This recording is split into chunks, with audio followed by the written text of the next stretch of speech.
कल की चर्चा में आपने कहा है कि विज्ञान का प्रवेश पांचवें शरीर स्पिरिचुअल बॉडी तक संभव है। बाद में चौथे शरीर में विज्ञान की संभावनाओं पर चर्चा की। आज कृपया पांचवें शरीर में हो सकने वाली कुछ वैज्ञानिक संभावनाओं पर संक्षिप्त में प्रकाश डालें।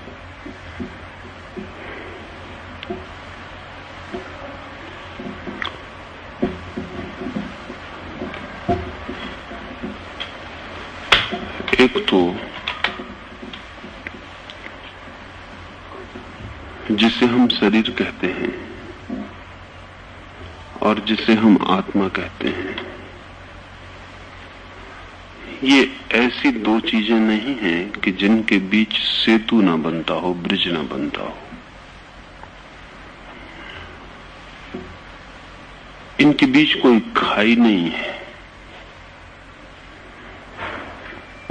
इनके बीच जोड़ है।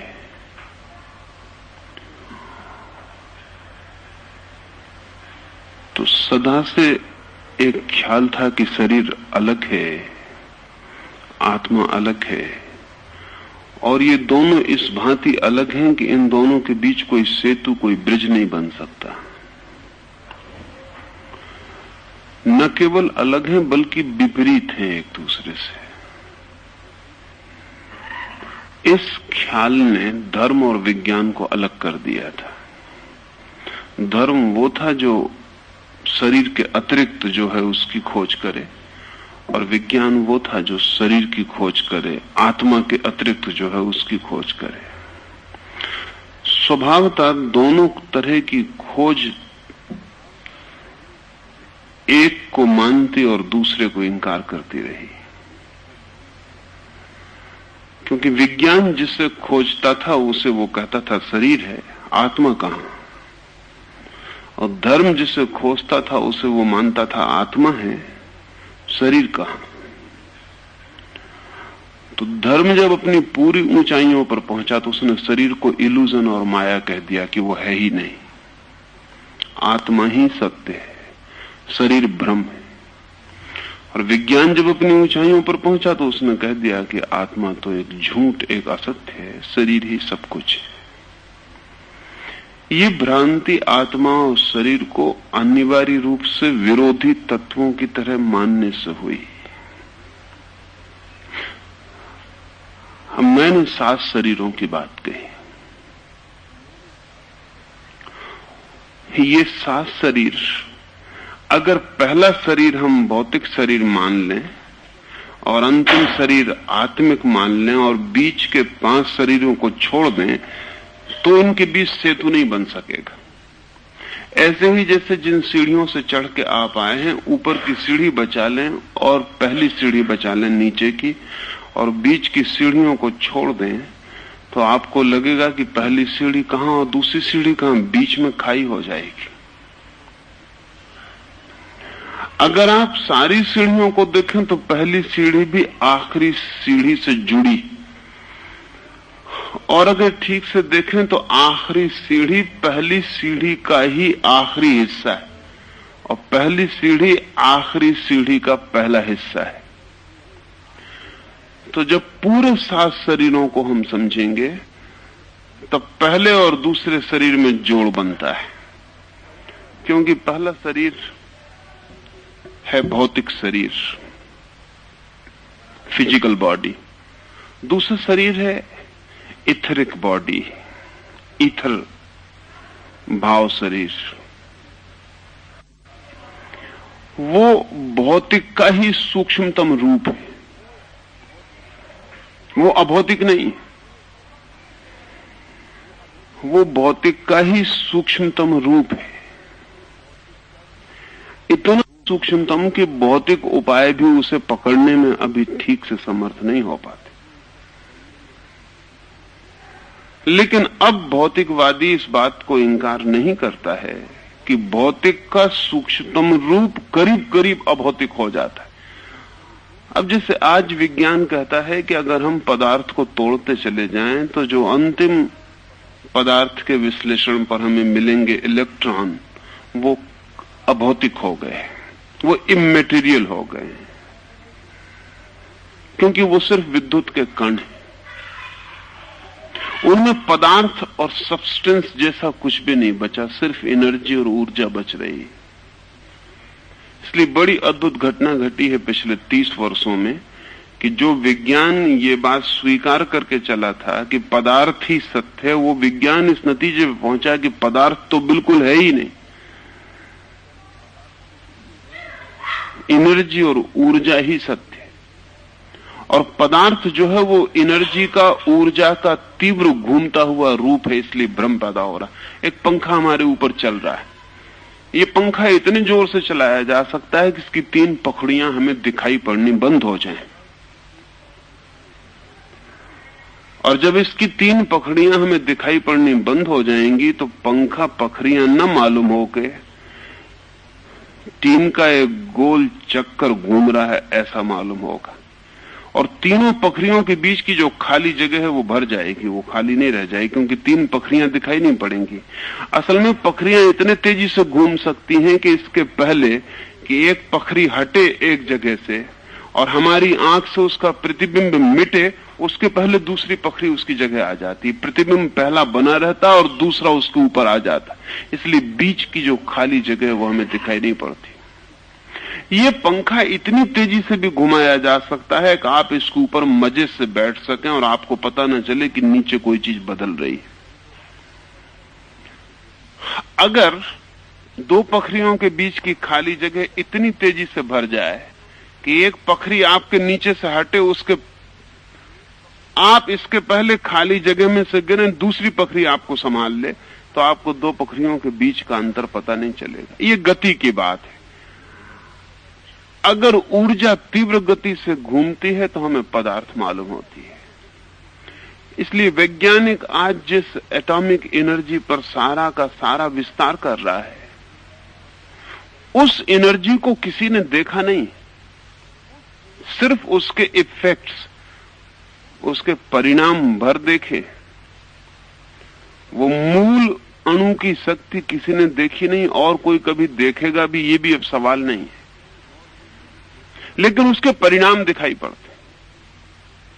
इथेरिक बॉडी को अगर हम ये भी कहें कि वो मूल एटॉमिक बॉडी है तो कोई हर्ज नहीं है, उसके परिणाम दिखाई पड़ते हैं। इथेरिक बॉडी को किसी ने देखा नहीं है, सिर्फ उसके परिणाम दिखाई पड़ते हैं, लेकिन उन परिणामों की वजह से वो है, ये स्वीकार कर लेने की जरूरत पड़ जाती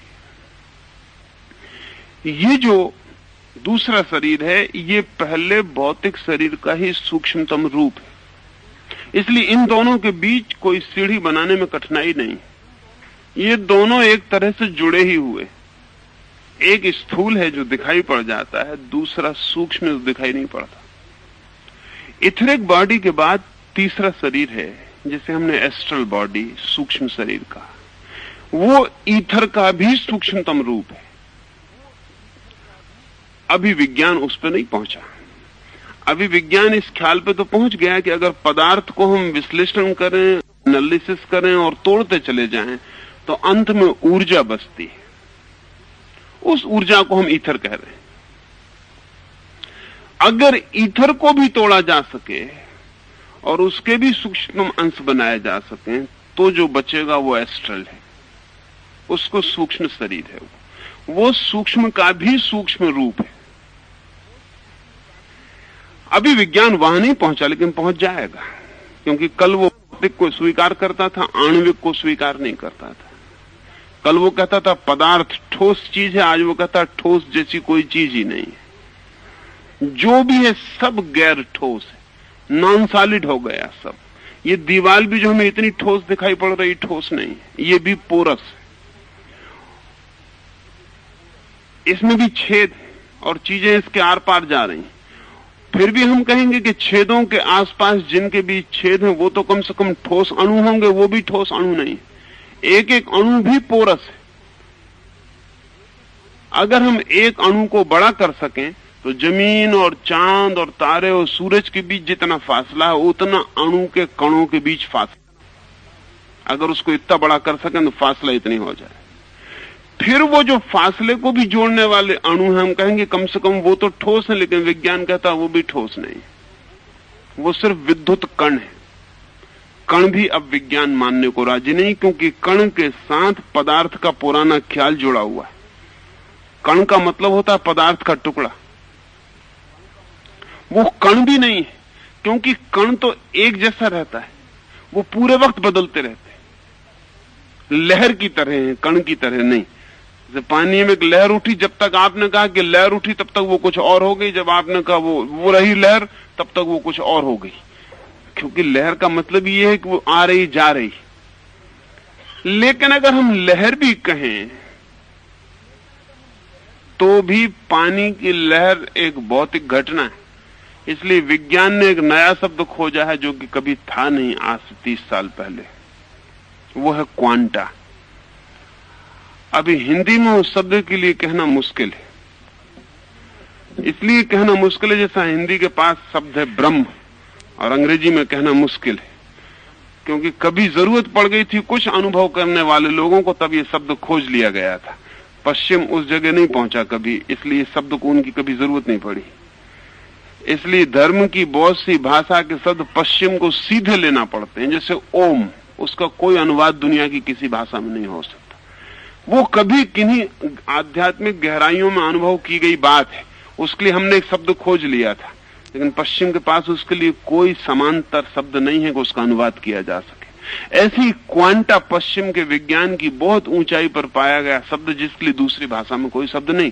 क्वांटा का अगर हम मतलब समझना चाहें तो क्वांटा का मतलब होता है कण और तरंग एक साथ। इसको कंसीव करना मुश्किल हो जाएगा। कोई चीज कण और तरंग एक साथ, कभी वो तरंग की तरह व्यवहार करता है और कभी कण की तरह व्यवहार करता है, और कोई भरोसा नहीं उसका कि वो कैसा व्यवहार करे। पदार्थ हमेशा भरोसे योग्य था। पदार्थ में एक सर्टेनिटी थी, लेकिन वो जो अणु ऊर्जा के आखिरी कण मिले हैं वो अनसर्टेन, उनकी कोई निश्चयात्मकता नहीं है। उनके व्यवहार को पक्का तय नहीं किया जा सकता। इसलिए पहले विज्ञान बहुत सर्टेनिटी पे खड़ा था। वो कहता था हर चीज निश्चित है। अब वैज्ञानिक उतने दावे से नहीं कह सकता हर चीज निश्चित है, क्योंकि वही जहां पहुंचा है वहीं उसको पता चला कि निश्चित होना बहुत ऊपर ऊपर है, भीतर बहुत गहरा अनिश्चय। और एक बड़े मजे की बात है कि अनिश्चय का मतलब क्या होता है। जहां अनिश्चय है वहां चेतना होनी चाहिए, नहीं तो अनिश्चय नहीं हो सकता। अनसर्टेनिटी जो है वो कॉन्शसनेस का हिस्सा है, सर्टेनिटी जो है वो मैटर का हिस्सा है।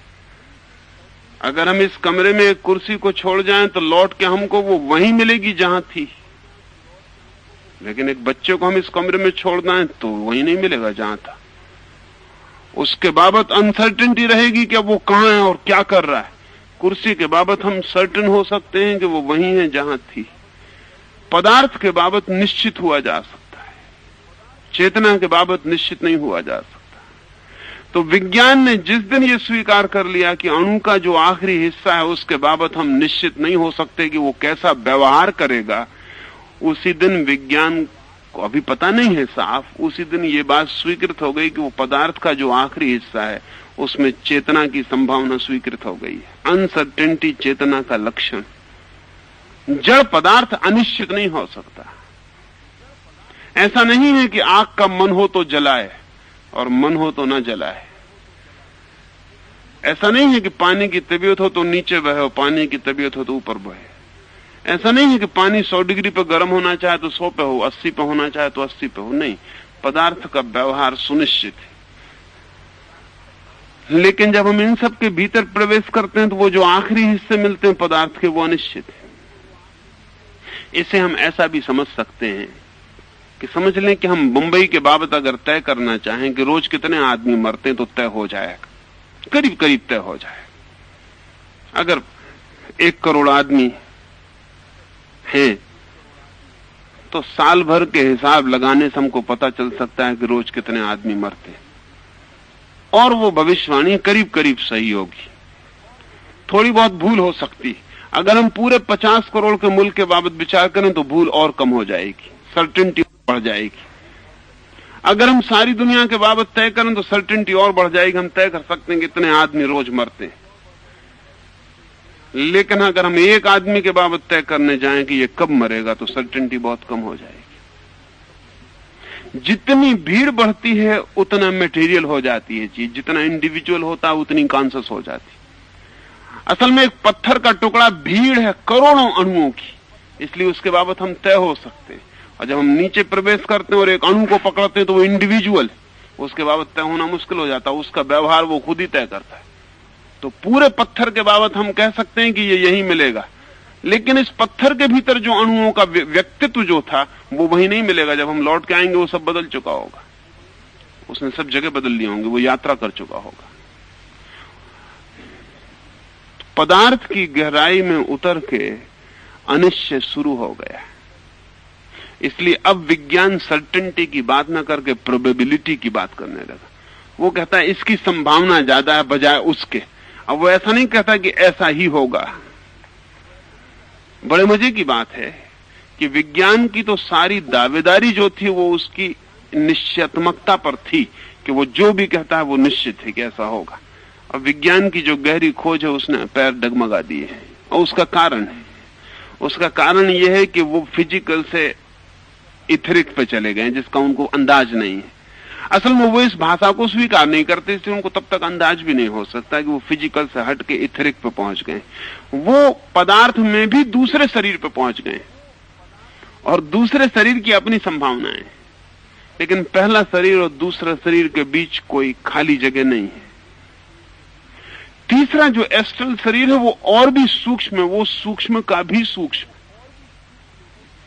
वो ईथर के भी अगर हम अणु बना सकें, जो भी बहुत मुश्किल है, क्योंकि अभी तो हम मुश्किल से फिजिक्स में अणु पर पहुंच पाए, अभी हम पदार्थ के अणु बना पाए, परमाणु बना पाए, अभी ईथर के लिए बहुत वक्त लग सकता है। लेकिन जिस दिन हम ईथर के अणु बना सकें उस दिन हमें पता चलेगा कि वो अणु जो हैं वो उसके पिछले आगे वाले शरीर के अणु सिद्ध होंगे, एस्ट्रल के। असल में फिजिकल को जब हमने तोड़ा तो उसके अणु इथरिक सिद्ध हुए हैं, ईथर को हम तोड़ेंगे तो उसके अणु एस्ट्रल सिद्ध होंगे, सूक्ष्म के सिद्ध होंगे। तब उनके बीच एक जोड़ मिल जाएगा। ये तीन शरीर तो बहुत स्पष्ट जुड़े हुए हैं, इसलिए प्रेतात्माओं के चित्र लिए जा सके हैं। प्रेतात्मा के पास भौतिक शरीर नहीं होता, इथरिक बॉडी से शुरू होता उसका पर्दा जो है। प्रेतात्माओं के चित्र लिए जा सके सिर्फ इसी वजह से कि ईथर भी अगर बहुत कंडेंस्ड हो जाए तो बहुत सेंसिटिव प्लेट उसे पकड़ सकती है। और ईथर के साथ एक सुविधा है कि इतनी सूक्ष्म है इसलिए बहुत मनुष्य से प्रभावित होती। अगर एक प्रेत ये चाहे कि मैं यहां प्रकट हो जाऊं तो वो अपनी इथरिक बॉडी को कंडेंस्ड कर लेगा, सघन कर लेगा। वे अणु जो दूर दूर हैं पास सरक आएंगे और उसकी एक रूपरेखा बन जाएगी। उस रूपरेखा का चित्र लिया जा सका है, उस रूपरेखा का चित्र पकड़ा जा सका है। ये जो दूसरा हमारा ईथर का बना हुआ शरीर है, ये हमारे भौतिक शरीर से कहीं ज्यादा मन से प्रभावित हो सकता है। भौतिक शरीर भी हमारे मन से प्रभावित होता है, लेकिन उतना नहीं। जितना सूक्ष्म होगा उतने मन से प्रभावित होने लगा, उतने मन के करीब हो जाएगा। एस्ट्रल शरीर तो और भी ज्यादा मन से प्रभावित होता है, इसलिए एस्ट्रल ट्रेवलिंग संभव हो जाती है। एक आदमी इस कमरे में सो के भी अपनी एस्ट्रल बॉडी से दुनिया के किसी भी हिस्से में हो सकता है। इसलिए ये जो कहानियां बहुत बार सुनी होंगी कि एक आदमी 2 जगह दिखाई पड़ गया, 3 जगह दिखाई पड़ गया, इसमें कोई कठिनाई नहीं है। उसका भौतिक शरीर एक जगह होगा, उसका एस्ट्रल शरीर दूसरी जगह हो सकता है, इसमें अड़चन नहीं है। इसे थोड़े से ही अभ्यास की बात है और आपका शरीर दूसरी जगह प्रकट हो सकता है। जितने हम भीतर जाते हैं उतने मन की शक्ति बढ़ती चली जाती है, जितने हम बाहर आते हैं उतनी मन की शक्ति कम होती चली जाती है। ऐसा ही जैसे कि हम एक दिया जलाएं और उस दिए के ऊपर कांच का एक ढक्कन ढांक दें। अब दिया उतना तेजस्वी नहीं मालूम होगा, फिर एक दूसरा ढक्कन और ढांक दें। अब दिया और भी कम मालूम होगा, फिर हम एक ढक्कन और ढांक दें और हम 7 ढक्कन ढांक दें, तो 7वें ढक्कन के बाद दिए की बहुत ही कम रोशनी पहुंच पाएगी। पहले ढक्कन के बाद ज्यादा पहुंचती थी, दूसरे के बाद उससे कम, तीसरे पर और कम, 7वें पे बहुत धीमी और धूमिल हो जाएगी, क्योंकि 7 पर्दों को पार करके आएगी। तो हमारी जो जीवन ऊर्जा की शक्ति है वो शरीर तक आते आते बहुत धूमिल हो जाती है, इसलिए शरीर पर हमारा उतना काबू नहीं मालूम होता। लेकिन अगर कोई भीतर प्रवेश करना शुरू करे तो शरीर पर उसका काबू बढ़ता चला जाएगा। जिस मात्रा में भीतर प्रवेश होगा उस मात्रा में शरीर पे भी काबू बढ़ता चला जाएगा। ये जो तीसरा शरीर है एस्ट्रल, ये भी भौतिक का सूक्ष्मतम शरीर है। इथरिक का सूक्ष्मतम हिस्सा है एस्ट्रल। अब चौथा शरीर है मेंटल। अब तक हम सबको यही ख्याल था कि माइंड कुछ और बात है, पदार्थ से माइंड और मैटर अलग बात है। असल में ऐसी लोग परिभाषा करने को उपाय ही नहीं था। अगर किसी से हम पूछें कि मैटर क्या है तो कहा जा सकता है जो माइंड नहीं है, और माइंड क्या है तो कहा जा सकता है जो मैटर नहीं है। बाकी और कोई परिभाषा है भी नहीं। इसी तरह हम सोचते रहे हैं इन दोनों को अलग करके। लेकिन अब हम जानते हैं कि माइंड जो है वो भी मैटर का ही सूक्ष्मतम हिस्सा है, या इससे उल्टा भी हम कह सकते हैं कि जैसे हम मैटर कहते हैं वो माइंड का ही कंडेंस्ड सघन हो गया हिस्सा है। एस्ट्रल का भी अगर अणु टूटेगा तो वो माइंड का थॉट वेव्स बन जाएंगी। अब क्वांटा और थॉट वेव्स में बड़ी निकटतमता है। विचार अब तक नहीं समझा जाता था कि विचार भी कोई भौतिक अस्तित्व रखता है, लेकिन जब आप एक विचार करते हैं तो आपके आसपास की तरंगें बदल जाती हैं। एक बहुत मजे की बात है, न केवल विचार के बल्कि एक एक शब्द की भी अपनी वेवलेंथ, अपनी तरंग है। अगर आप एक कांच के ऊपर रेत के कण बिछा दें और कांच के नीचे से जोर से एक शब्द आवाज करें, जोर से कहें ओम, तो उस कांच के ऊपर रेत पर अलग तरह की वेव्स बन जाएंगी। और आप कहें राम तो अलग तरह की वेव्स बनेंगी, और आप एक भद्दी गाली दें तो अलग तरह की वेव्स बनेंगी। और आप एक बड़ी हैरानी की बात में पड़ जाएंगे कि जितना भद्दा शब्द होगा उतनी कुरूप ऊपर वेव्स बनेंगी, और जितना सुंदर शब्द होगा उतनी सुंदर वेव्स। उतना पैटर्न होगा उनमें, जितना भद्दा शब्द होगा उतना पैटर्न नहीं होगा, अनार्किक होगा।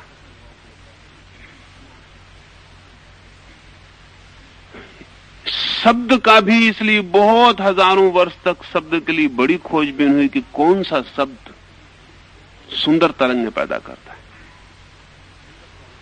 कौन सा शब्द कितना वजन रखता है दूसरे के हृदय तक चोट पहुंचाने में।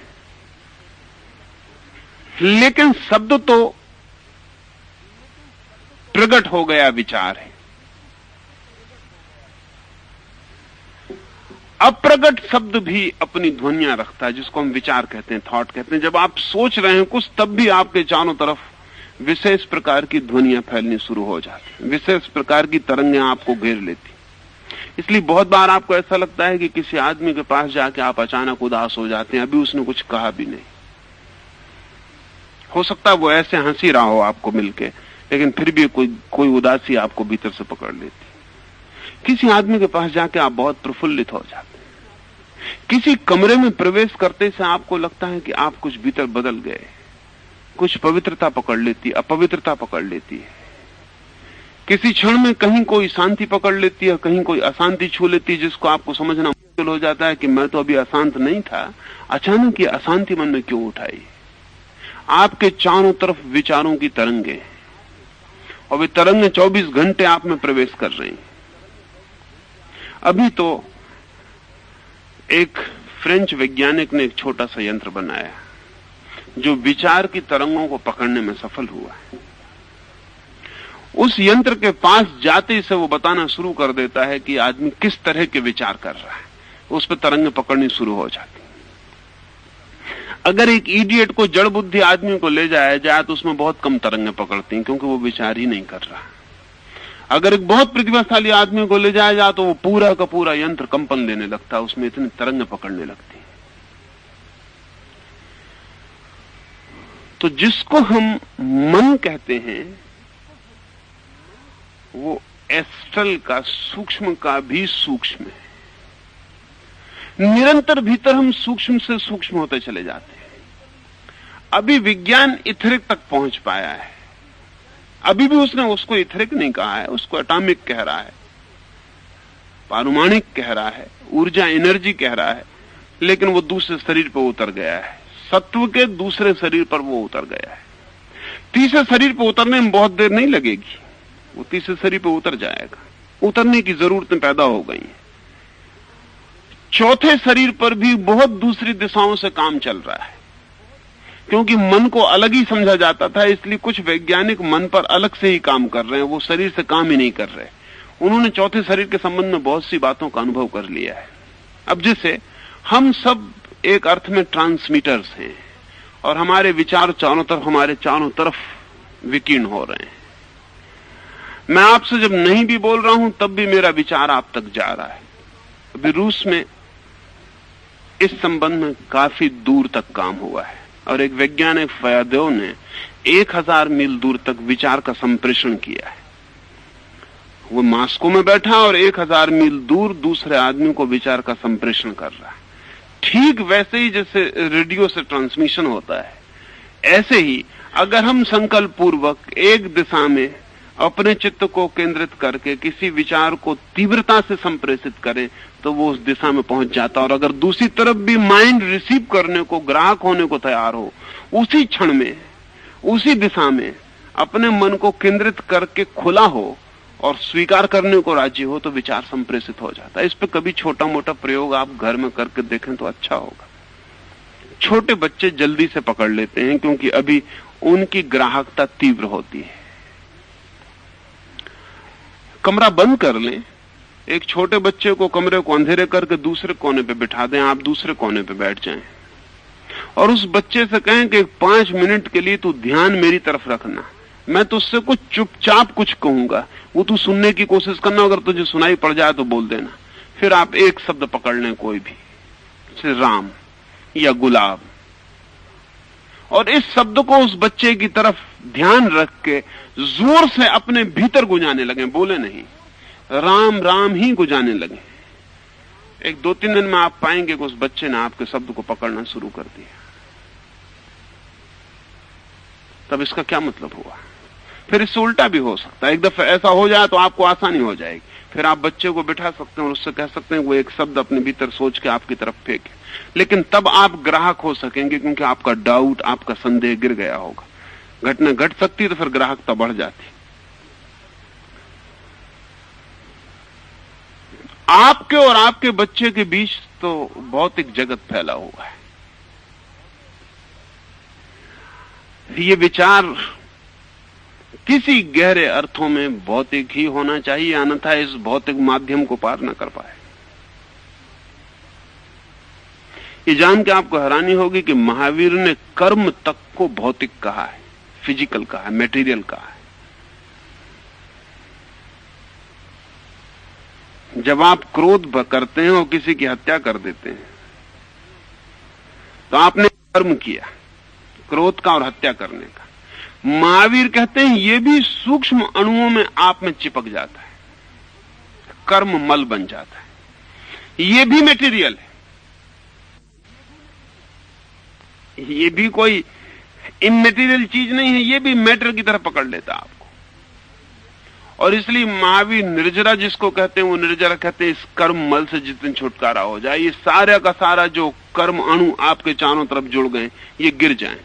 जिस दिन ये गिर जाएंगे उस दिन आप शुद्धतम शेष रह जाएंगे, वो निर्जरा होगी। निर्जरा का मतलब है कर्म के अणुओं का जड़ जाना। कर्म भी, जब आप क्रोध करते हैं तब आप एक कर्म कर रहे हैं, वो क्रोध भी आणविक होकर ही आपके साथ चलता है। इसलिए जब आपका ये शरीर गिर जाता तब भी उसको गिरने की जरूरत नहीं होती, वो दूसरे जन्म में भी आपके साथ खड़ा हो जाता है, क्योंकि वो अति सूक्ष्म। तो मेंटल बॉडी जो है, मनस शरीर जो है, वो एस्ट्रल बॉडी का सूक्ष्मतम हिस्सा है। और इसलिए इन चारों में कोई कहीं भी कहीं कोई खाली जगह नहीं, ये सब एक दूसरे के सूक्ष्म होते गए हिस्से हैं। मेंटल बॉडी पे काफी काम हुआ है, क्योंकि अलग से मनस्शास्त्र उस पर काम कर रहा है और विशेषकर पैरासाइकोलॉजी उस पर अलग से काम कर रही है, परामनोविज्ञान अलग से काम कर रहा है। और मन के इतने अद्भुत ख्याल विज्ञान के पकड़ में आ गए हैं, धर्म के पकड़ में तो बहुत समय से थे। विज्ञान की पकड़ में भी बहुत सी बातें साफ हो गई। अब जैसे एक आदमी और वो जुआ खेलता है, अब मांट कार्लो में ऐसे ढेर आदमी हैं जिनको जुए में हराना मुश्किल है, क्योंकि वो जो पांसा फेंकते हैं वो जो नंबर फेंकना चाहते हैं वही फेंक लेते हैं। उनके पांसे बदल देने से कोई फर्क नहीं पड़ता। पहले तो समझा जाता था कि वो पांसे कुछ चालबाजी से बनाए गए हैं, कि वो पांसे वहीं गिर जाते हैं जहां वो गिराना चाहते हैं, लेकिन हर तरह के पांसे देकर वो जो नंबर लाना चाहते हैं वही आंकड़ा ले आते हैं, आंख बंद करके भी ले आते हैं। तब बड़ी मुश्किल हो गई, तब इसकी जांच पड़ताल करनी जरूरी होगी कि बात क्या है। असल में उनका विचार का तीव्र संकल्प पांसे को प्रभावित करता है। वो जो लाना चाहते हैं उसके तीव्र संकल्प की धारा से पांसों को फेंकते हैं। विचार की वो तरंगें उन पांसों को उसी आंकड़े पर ले आती।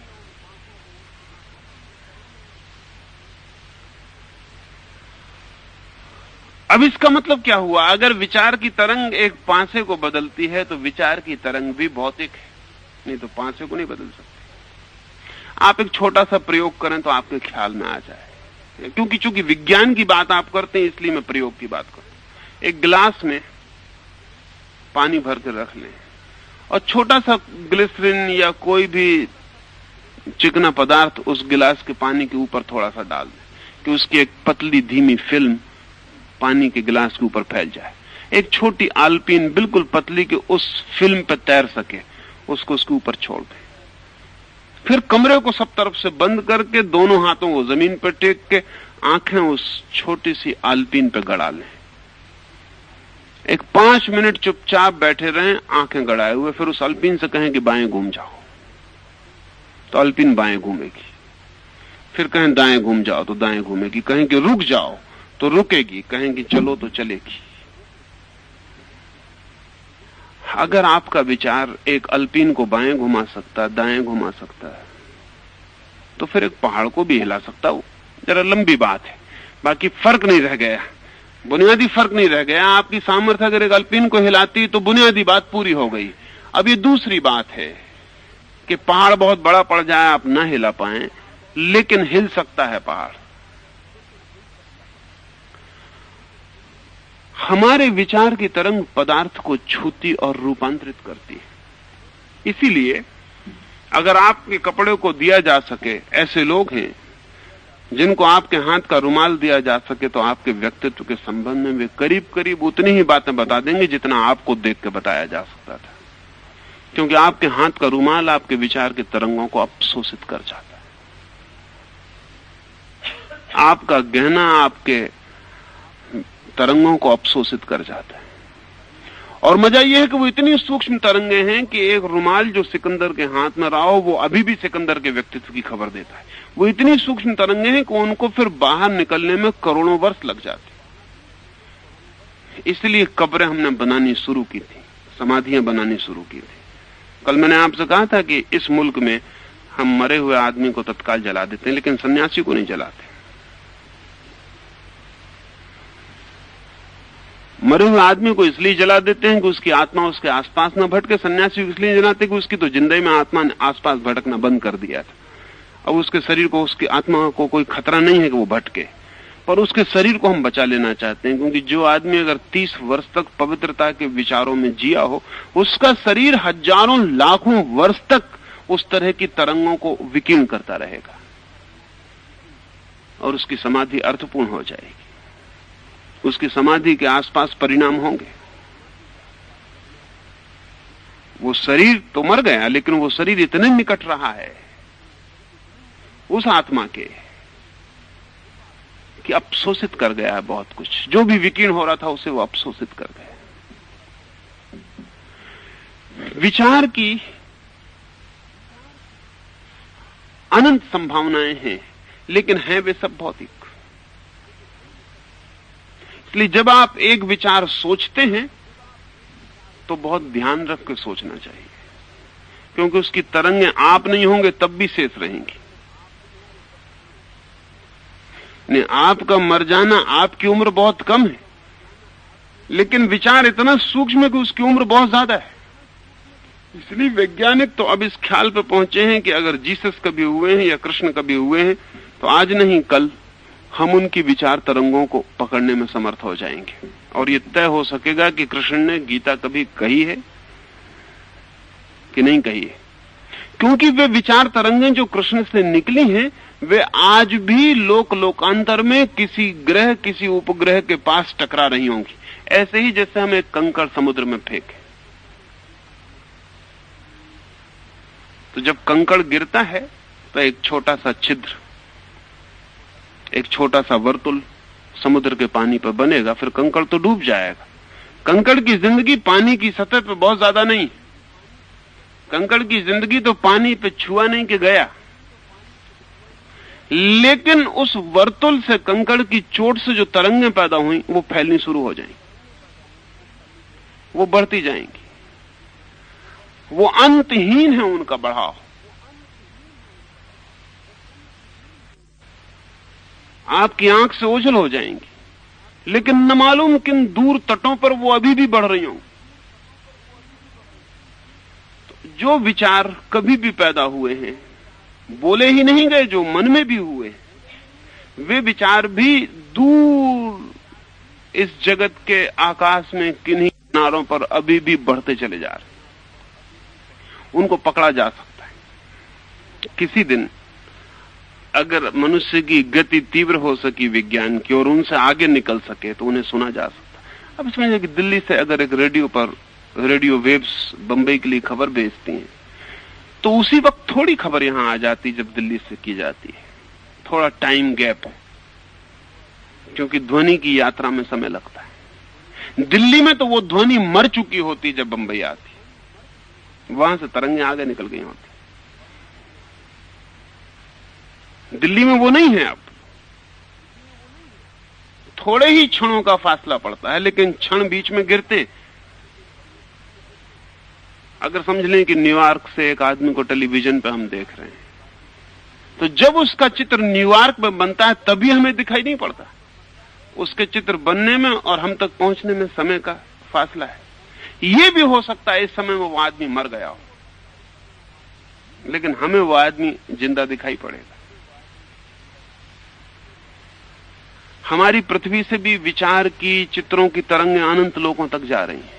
अगर हम उन तरंगों के आगे जाके कभी भी उनको पकड़ सकें तो वे अभी भी जिंदा हैं उस अर्थों में। आदमी मर जाता है, विचार इतने जल्दी नहीं मरता।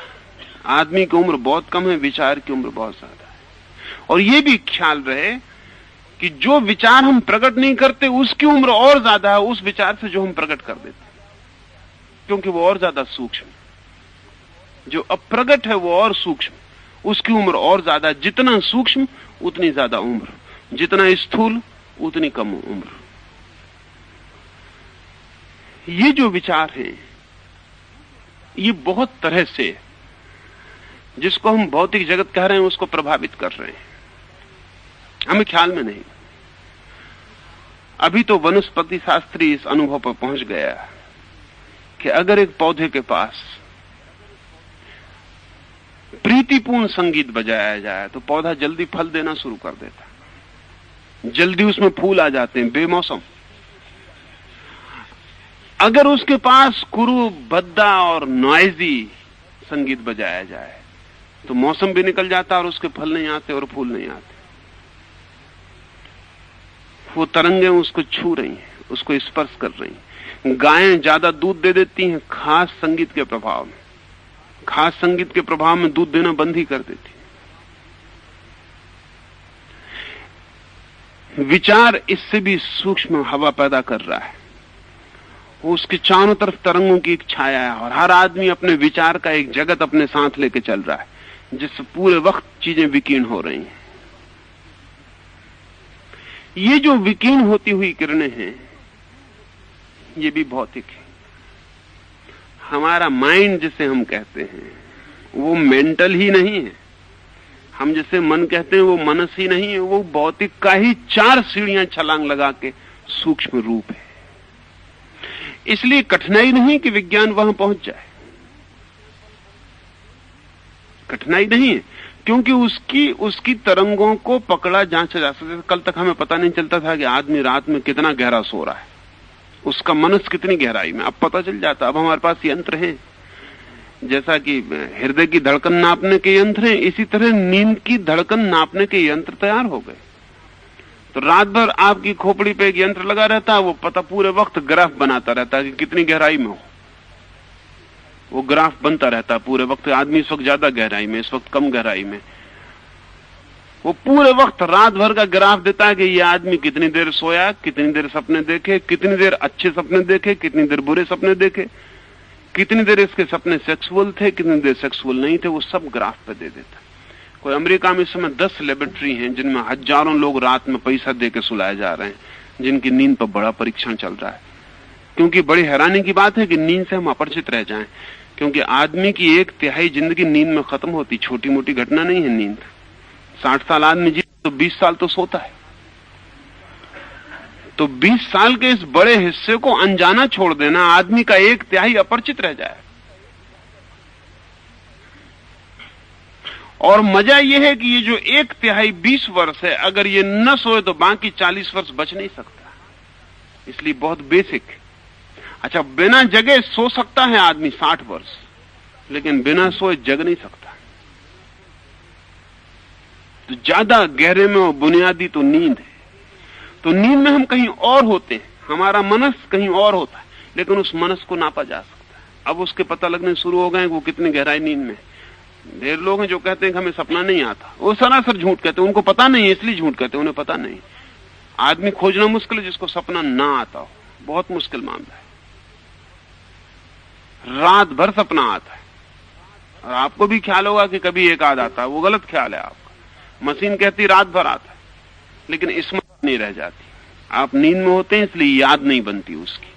आपको सपना जो याद रहता है वो आखिरी रहता है, जब नींद टूटने के करीब होती, तब आपकी स्मृति बन जाती। लौटते हैं नींद से जब आप, तो आखिरी दरवाजे पर नींद के जो सपना रहता है वो आपके ख्याल में रह जाता है, क्योंकि उसकी धीमी सी बनक आपके जागने तक चली आती। लेकिन गहरी नींद में जो सपना रहता है उसका आपको पता नहीं रहता। अब गहरी नींद में आदमी क्या सपने देखता है ये जांच करना जरूरी हो गया, क्योंकि वो जो सपने बहुत गहराई में देखता है वो उसका असली व्यक्तित्व होंगे। असल में जाग के तो हम नकली होते हैं। आमतौर से हम सोचते हैं कि सपने में क्या रखा है, लेकिन सपना हमारी ज्यादा सच्चाई को बताता है बजाय हमारे जागरण की, क्योंकि जागरण में हम झूठे आवरण ओढ़ लेते। अगर किसी दिन हम आदमी की खोपड़ी में एक खिड़की बना सके, विंडो बना सके, और उसके सब सपने देख सके, तो आदमी की आखिरी स्वतंत्रता चली जाएगी। सपना भी नहीं देख सकेगा हिम्मत के साथ कि जो देखना वही देख, उसमें भी डरा रहेगा। वहां भी नैतिकता और नियम और कानून और पुलिस वाला प्रविष्ट हो जाएगा। वो कहेगा सपना जरा, ये सपना ठीक नहीं देख रहे हो, ये सपना अनैतिक है। अभी वो स्वतंत्र है। आदमी नींद में भी स्वतंत्र है, लेकिन बहुत दिन नहीं रह जाएगा, क्योंकि हम नींद पर एनक्रोचमेंट शुरू हो गया। जैसे नींद में शिक्षा देनी रूस में उन्होंने शुरू की है, तो स्लीप टीचिंग के बड़ा काम चल रहा है, क्योंकि जागने में बहुत मेहनत करनी पड़ती है। बच्चा रेसिस्ट करता है। एक लड़के को सिखाना बड़ा उपद्रव का काम है, क्योंकि वो बुनियादी रूप से इंकार करता है सीखने से। असल में हर आदमी सीखने से इंकार करता है, क्योंकि हर आदमी बुनियादी रूप से ये मान के चलता है कि मैं जानता ही हूं। बच्चा भी इंकार करता है कि क्या सिखा रहे हैं, वो 1000 तरह से इंकार करता है। हमको प्रलोभन देना पड़ते हैं, परीक्षाओं के पुरस्कार देना पड़ते हैं, गोल्ड मेडल बांटना पड़ते हैं, प्रतियोगिता पैदा करनी पड़ती है, बुखार जगाना पड़ता है, किसी तरह दौड़ा दौड़ू का मुझसे सिखा पाते। लेकिन इस कॉन्फ्लिक्ट में बहुत समय व्यय होता है। जो काम 2 घंटे में सीख सकता है उसमें 2 महीने लग जाते। तो वो स्लीप टीचिंग की फिक्र पे चले गए, और बात साफ हो गई कि नींद में पढ़ाया जा सकता है, और बड़ी अच्छी तरह से, क्योंकि नींद में कोई रेसिस्टेंस नहीं है। एक टेप लगा रहता है, वो रात भर नींद में भीतर डालता रहता है जो भी कहना है। 2-2-4 होते हैं, 2-2-4 होते हैं, वो दोहराता रहेगा।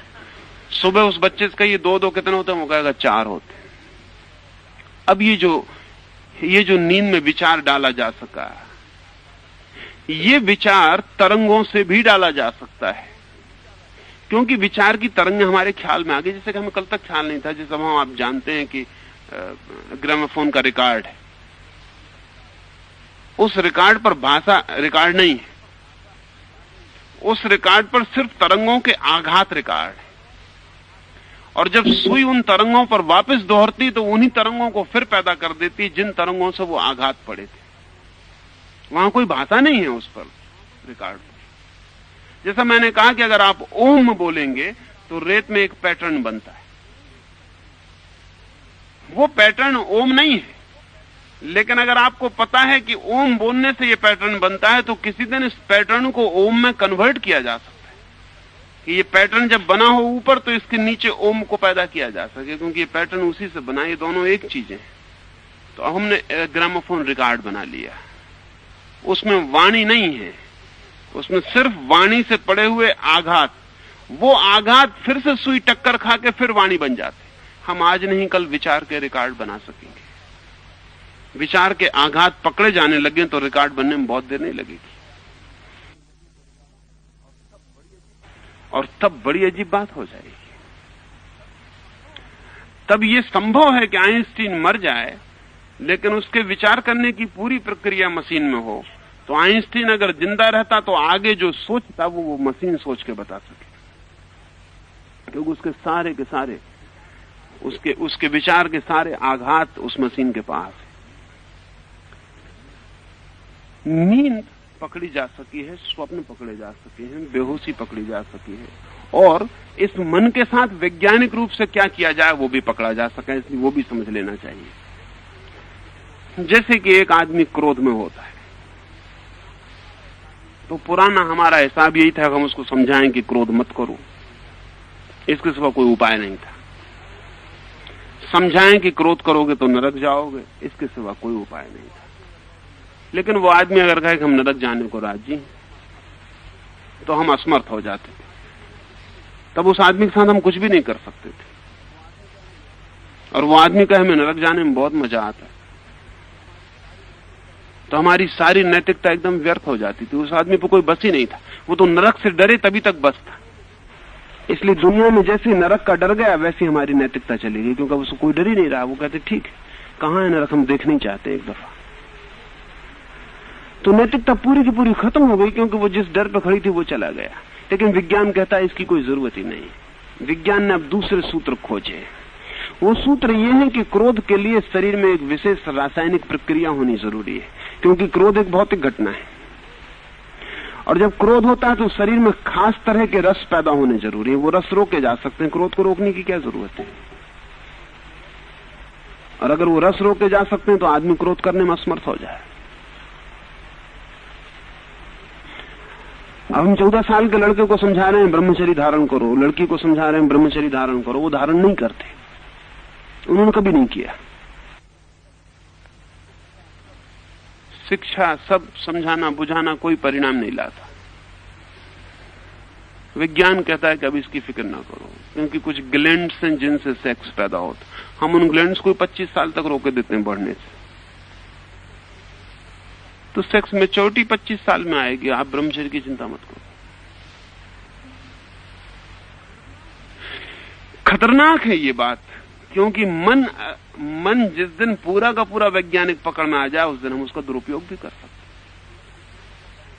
क्योंकि विज्ञान कहता है कि जो आदमी रेबेलियस है उस आदमी का रासायनिक कंपोजिशन उस आदमी से अलग होता है जो ऑर्थोडॉक्स है। जो आदमी क्रांति और विद्रोही चित्त का है उस आदमी के रासायनिक कंपोजिशन में, और वो आदमी जो परंपरावादी रूढ़िवादी, उसके रासायनिक कंपोजिशन में फर्क होता है। तब तो बड़ा खतरनाक है, क्योंकि अगर ये कंपोजिशन हमें पता चल गया है तो हम विद्रोही को विद्रोही होने से रोक सकते हैं, रूढ़िवादी को रूढ़िवादी होने से रोक सकते हैं। जेल में किसी आदमी को मारने की जरूरत नहीं रह जाएगी, किसी को फांसी की सजा देने की जरूरत नहीं, सजा ही देने की जरूरत नहीं, क्योंकि जब हमें पक्का हो गया कि एक आदमी चोरी करता, उस चोरी के लिए ये रासायनिक तत्व अनिवार्य है, अन्यथा वो चोरी नहीं कर सकता, तो कोई जरूरत नहीं उसको जेल ले जाने की। उसको अस्पताल ले जाकर सर्जरी की जा सकती है, उसका विशेष रस बाहर किया जा सकता है, या दूसरे रस डाल के उसके पहले रस को दबाया जा सकता है, या एंटीडोट दिया जा सकता है। ये सारा काम चल रहा है। ये काम बताता है कि चौथे शरीर पर तो प्रवेश में कोई कठिनाई नहीं रह गई। कठिनाई सिर्फ एक रह गई है, कठिनाई सिर्फ एक रह गई कि बहुत बड़े विज्ञान का हिस्सा युद्ध के मामले में उलझा हुआ है। इसलिए उस पर पूरे काम नहीं हो पाते, वो गौण रह जाता है। लेकिन फिर भी बहुत काम चल रहा है, बहुत अनूठे काम चल रहे हैं। अब जैसे कि एल्डस हक्सले का दावा यह है कि कबीर को जो हुआ या मीरा को जो हुआ वो इंजेक्शन से हो सकता है। इस दावे में थोड़ी सच्चाई है। ये बड़ा संघातक दावा है, लेकिन इसमें सच्चाई है। अगर महावीर 1 महीना उपवास करते हैं और 1 महीना उपवास करके उनका मन शांत हो जाता है। उपवास भौतिक घटना है। भौतिक घटना से अगर मन शांत होता है तो मन भी भौतिक है। उपवास से होता क्या है?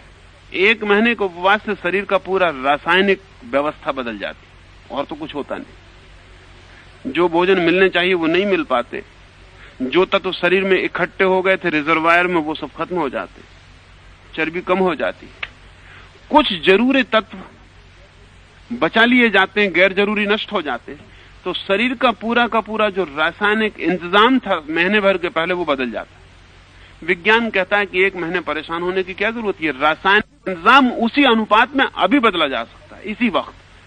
तो अगर ये रासायनिक इंतजाम अभी बदल जाएगा तो महीने भर बाद महावीर को जो शांति अनुभव हुई वो आपको अभी हो जाएगी।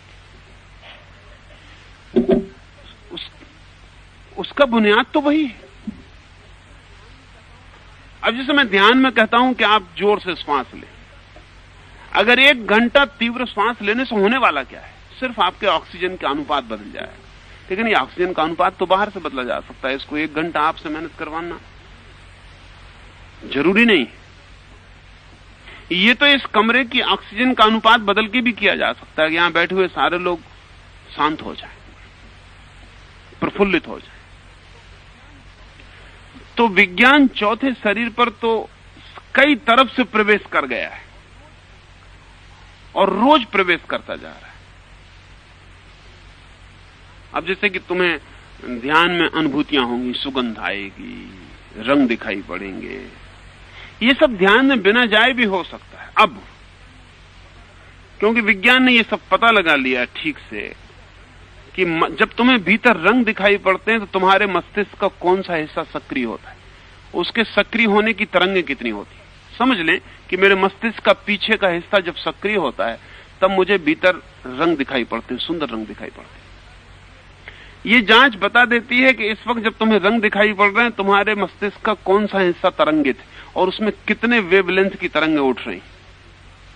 अब कोई जरूरत नहीं है आपको ध्यान में जाने की, उस हिस्से पर उतनी तरंगें बिजली से पैदा कर दी जाएं, आपको रंग दिखाई पड़ने शुरू हो जाते। ये सब पैरेलल हैं, क्योंकि इस तरफ का छोर पकड़ लिया जाए दूसरी तरफ का छोर तत्काल होना शुरू हो जाता। इसके खतरे,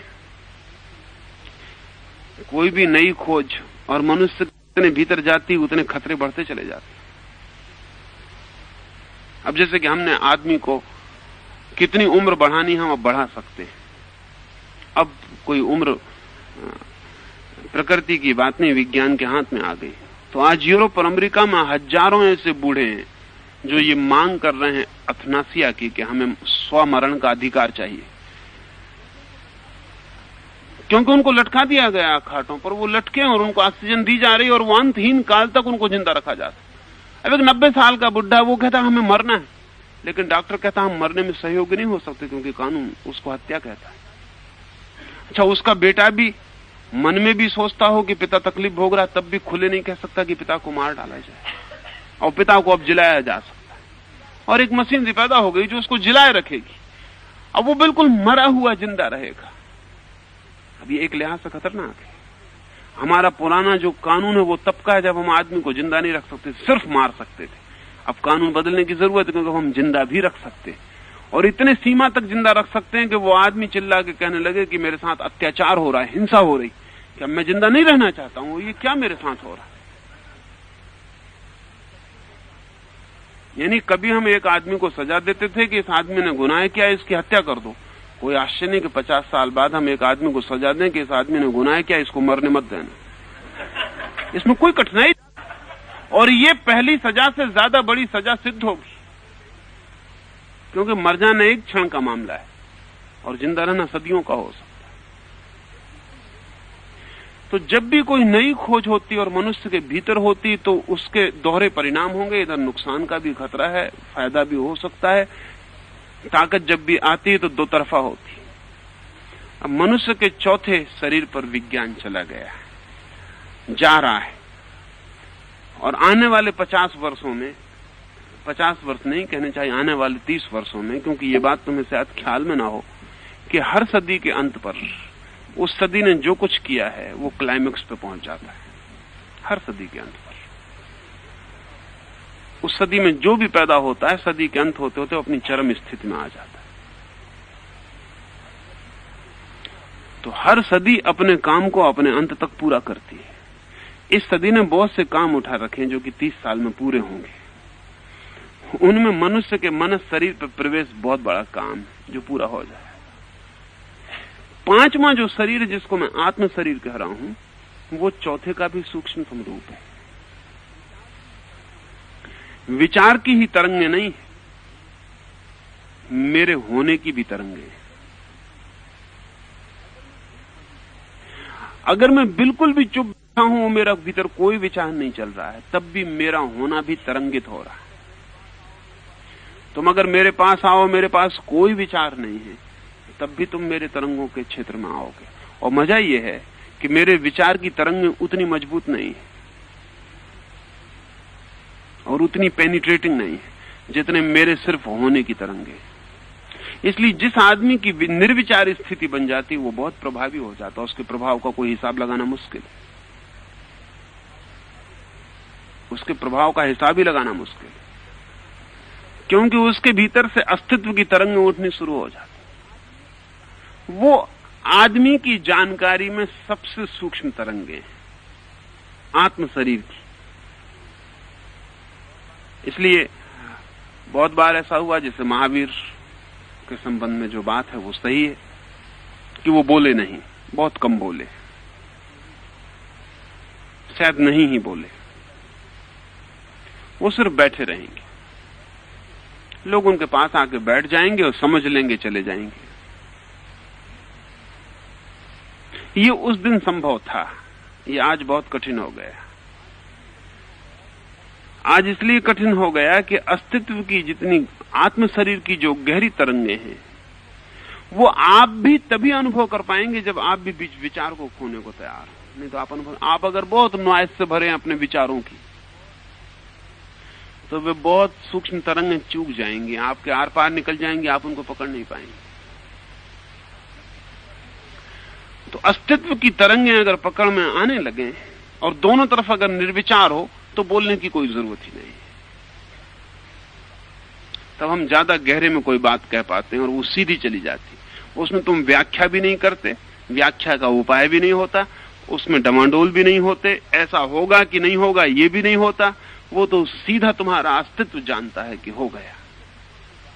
इस 5वें शरीर पर जो बात है, इस 5वें शरीर की तरंगे जरूरी नहीं कि आदमी को ही मिले। इसलिए महावीर के जीवन में एक और अद्भुत घटना है कि उनकी सभा में जानवर भी रहते हैं। इसको जैन साधु नहीं समझा पाता अब तक कि क्या मामला है, वो समझा भी नहीं पाएगा। उनकी सभा में जानवर भी रहते हैं, तब भी संभव है क्योंकि जानवर आदमी की भाषा तो नहीं समझ सकता, लेकिन बीइंग की, होने की भाषा तो उतनी समझता है, उसमें कोई फर्क नहीं है। अगर मैं निर्विचार होकर एक बिल्ली के पास बैठा हूं तो बिल्ली तो निर्विचार है। तुमसे तो मुझे बात ही करनी पड़े क्योंकि तुम्हें बिल्ली के निर्विचार तक ले जाना भी एक लंबी यात्रा है।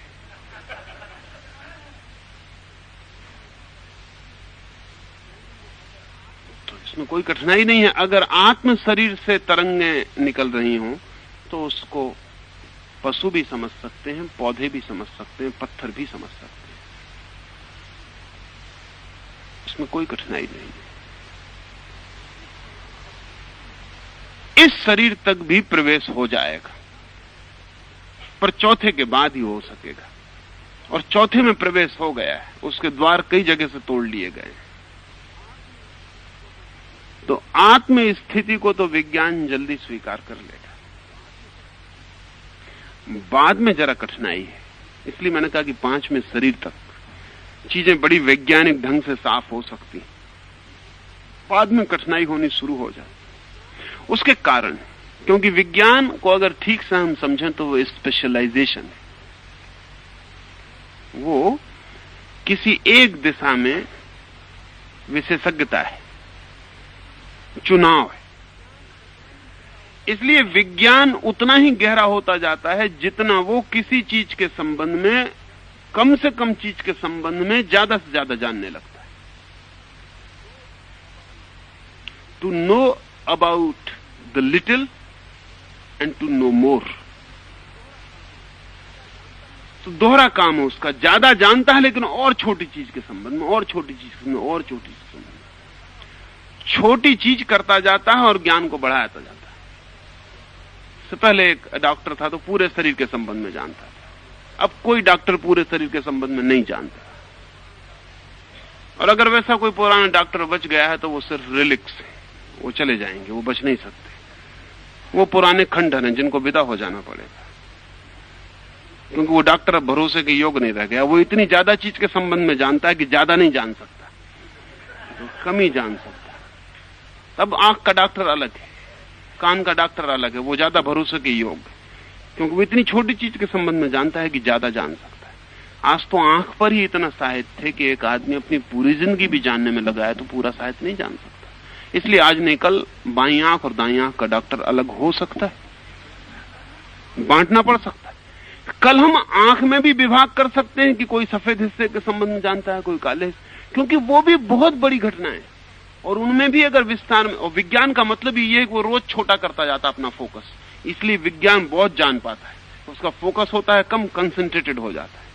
तो पांचवें शरीर तक मैं कहता हूं विज्ञान का प्रवेश हो सकेगा, क्योंकि पांचवें शरीर तक इंडिविजुअल है, इसलिए फोकस में पकड़ में आ जाता है। छठवें से कॉस्मिक है, फोकस में पकड़ में नहीं आता। छठवां जो है वो कॉस्मिक बॉडी है, ब्रह्म शरीर है। ब्रह्म शरीर का मतलब दी टोटल, वहां विज्ञान प्रवेश नहीं कर पाएगा, क्योंकि विज्ञान छोटे और छोटे और छोटे पर जा सकता है, तो वो व्यक्ति तक पकड़ लेगा। व्यक्ति के बाद उसकी दिक्कत है, कॉस्मिक को पकड़ना उसकी दिक्कत है। कॉस्मिक को तो धर्म ही पकड़ेगा। इसलिए आत्मा तक विज्ञान को कठिनाई नहीं आएगी, कठिनाई आएगी परमात्मा पर। वहां मैं नहीं समझ पाता कि किसी दिन संभव हो पाएगा कि विज्ञान पकड़े, क्योंकि वहां तभी पकड़ सकता है जब वो स्पेशलाइजेशन छोड़े। और स्पेशलाइजेशन छोड़े कि वो विज्ञान नहीं रह गया, वो वैसे वेग और जनरलाइज्ड हो जाएगा जैसा धर्म। इसलिए मैंने कहा कि पांचवें तक विज्ञान के साथ सहारा और यात्रा हो सकेगी, छठवें पे वो खो जाएगा और सातवें पे तो बिल्कुल ही नहीं जा सकता, क्योंकि विज्ञान की सारी खोज जीवन की खोज है। असल में हमारी जो जीवन की आकांक्षा है, जो जीवनेषणा है कि हम जीना चाहते हैं कम बीमार, ज्यादा स्वस्थ, ज्यादा देर, ज्यादा सुख से, ज्यादा सुविधा से, विज्ञान की मूल प्रेरणा ही जीवन को गहरा, सुखद, संतुष्ट, शांत, स्वस्थ बनाने की है। और सातवां शरीर जो है वो मृत्यु के अंगीकार है, वो महामृत्यु है। वहां साधक जीवन की खोज के पार आ गया, वो कहता हम मृत्यु को भी जानना चाहते, हमने होना जान लिया, अब हम ना होना भी जानना चाहते, हमने बीइंग जान लिया, अब हम नॉन बीइंग भी जानना चाहते। वहां विज्ञान का कोई अर्थ नहीं। तो वैज्ञानिक तो वहां कहेगा जैसा फ्रायड कहता है कि डेथ विश, ये अच्छी बात नहीं, ये सुसाइडल है। फ्रायड कहता है ये अच्छी बात नहीं, निर्वाण, मोक्ष, ये ठीक बातें नहीं, ये आपकी मरने की इच्छा के सबूत है, आप मरना चाहते हैं, आप बीमार। वो इसीलिए कह रहा है क्योंकि वैज्ञानिक मरने की इच्छा को इंकार ही करेगा, क्योंकि विज्ञान खड़ा ही जीवन की इच्छा का विस्तार है। लेकिन जो आदमी जीना चाहता है वो स्वस्थ है, लेकिन एक घड़ी ऐसी आती है तब मरना चाहना भी इतना ही स्वस्थ हो जाता है। हां, बीच में कोई मरना चाहे तो अस्वस्थ है, लेकिन एक घड़ी जीवन की ऐसी आ जाती है जब कोई मरना भी चाहता। कोई कहे कि जागना तो स्वस्थ है और सोना स्वस्थ नहीं है, ऐसा हुआ जा रहा है कि हम रात का समय दिन को देते जा रहे हैं। पहले 6 बजे रात हो जाती थी, अब 2 बजे होने लगी। रात का समय दिन को दिए जा रहे हैं। और कुछ विचारक हैं जो कहते हैं कि किसी तरह से आदमी को नींद से बचाया जा सके तो उसकी जिंदगी में बहुत समय बच जाएगा। नींद की इच्छा ही क्यों, इसको छोड़ ही दिया जाए किसी तरह से। लेकिन जैसे जागने का एक आनंद है, ऐसे सोने का एक आनंद है। और जैसे जागने की इच्छा भी स्वाभाविक और स्वस्थ है, ऐसे ही एक घड़ी सो जाने की इच्छा भी स्वस्थ और स्वाभाविक है। अगर कोई आदमी मरते दम तक भी जीने की आकांक्षा किए जाता तो अस्वस्थ है, और अगर कोई आदमी जन्म से ही मरने की आकांक्षा करने लगता वो भी अस्वस्थ। एक बच्चा अगर मरने की आकांक्षा करता है तो बीमार है, उसका इलाज होना चाहिए। और अगर एक बूढ़ा भी जीना चाहता है तो बीमार है, उसका इलाज होना चाहिए। जीवन और मृत्यु 2 पैर हैं अस्तित्व के। आप एक को स्वीकार करते हैं तो लंगड़े ही होंगे, दूसरे को स्वीकार नहीं करेंगे तो लंगड़ापन कभी नहीं मिटेगा। दोनों पैर हैं, होना भी और न होना भी। और वही आदमी परम स्वस्थ है जो दोनों को एक सा आलिंगन कर लेता, होने को भी न होने को भी। जो कहता होना भी जाना, अब न होना भी जानते हैं, जिसे न होने में कोई भय नहीं।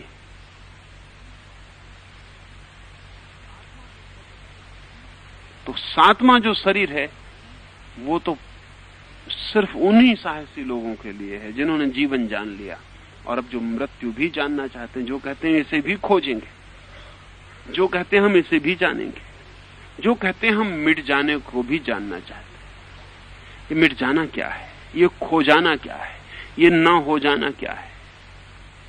जीने का रस देखा, अब मृत्यु का रस भी देखा। अब तुम्हें इस संबंध में यह भी जान लेना उचित होगा कि जो हमारी मृत्यु है वो 7वें शरीर से ही आती है। साधारण मृत्यु भी वो हमारे 7वें शरीर से आती है, और जो हमारा जीवन है वो हमारे पहले शरीर से आता है। तो जन्म जो है वो भौतिक शरीर से शुरू होता है। जन्म का मतलब ही है भौतिक शरीर की शुरुआत। इसलिए मां के पेट में पहले भौतिक शरीर निर्मित होता है, फिर और शरीर प्रवेश करते हैं।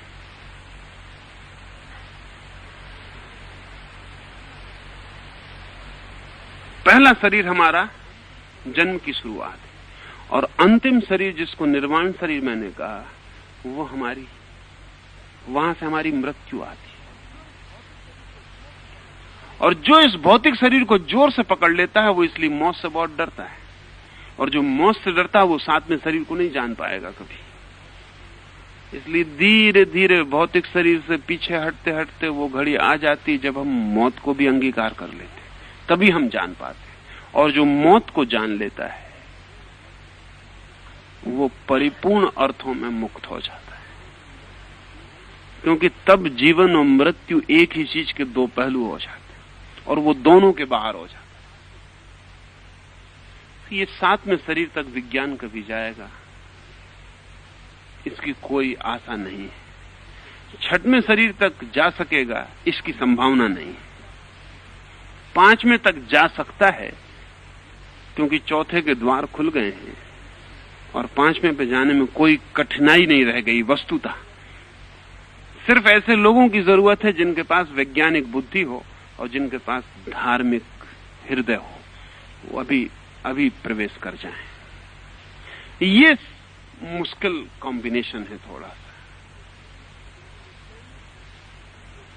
क्योंकि वैज्ञानिक की जो ट्रेनिंग है वो उसे धार्मिक होने से कई दिशाओं से रोक देती है, और धार्मिक की जो ट्रेनिंग है उसे वैज्ञानिक होने से कई दिशाओं से रोक देती है। तो इन दोनों ट्रेनिंग का कहीं ओवरलैपिंग नहीं हो पाता, इस बड़ी कठिनाई है। कभी ऐसा होता है, जब भी ऐसा होता है तब दुनिया में एक नई पीक ज्ञान की, एक नया शिखर पैदा हो जाता है। जब भी कभी ऐसा होता है, जैसे पतंजलि, अब वो आदमी वैज्ञानिक बुद्धि का है और धर्म में प्रवेश कर गया, तो उसने योग को एक चोटी पे पहुंचा दिया जिसके बाद फिर उस चोटी को पार करना अब तक संभव नहीं हुआ है। एक ऊंचाई पर बात चलेगी कि पतंजलि को मरे बहुत वक्त हो गया, बहुत काम हो सकता था, लेकिन पतंजलि जैसा आदमी नहीं मिल सका, जिसके पास एक वैज्ञानिक की बुद्धि थी और जिसके पास एक धार्मिक साधना का जगत था। एक ऐसे शिखर पे बात पहुंच गई कि उसके बाद फिर योग का कोई शिखर दूसरा उससे ऊंचा नहीं उठा सका। अरविंद ने बहुत कोशिश की लेकिन सफल नहीं हो सके। अरविंद के पास भी एक वैज्ञानिक की बुद्धि थी और शायद पतंजलि से ज्यादा थी, क्योंकि सारा शिक्षण उनका पश्चिम में हुआ। अरविंद का शिक्षण बड़ा महत्वपूर्ण है। बाप ने अरविंद को हिंदुस्तान से बहुत छोटी उम्र में 5-6 वर्ष की उम्र में भेज दिया और सख्त मनाही की कि अब इसे हिंदुस्तान तब तक वापस नहीं लौटाना जब तक ये पूरा मैच्योर न हो जाए।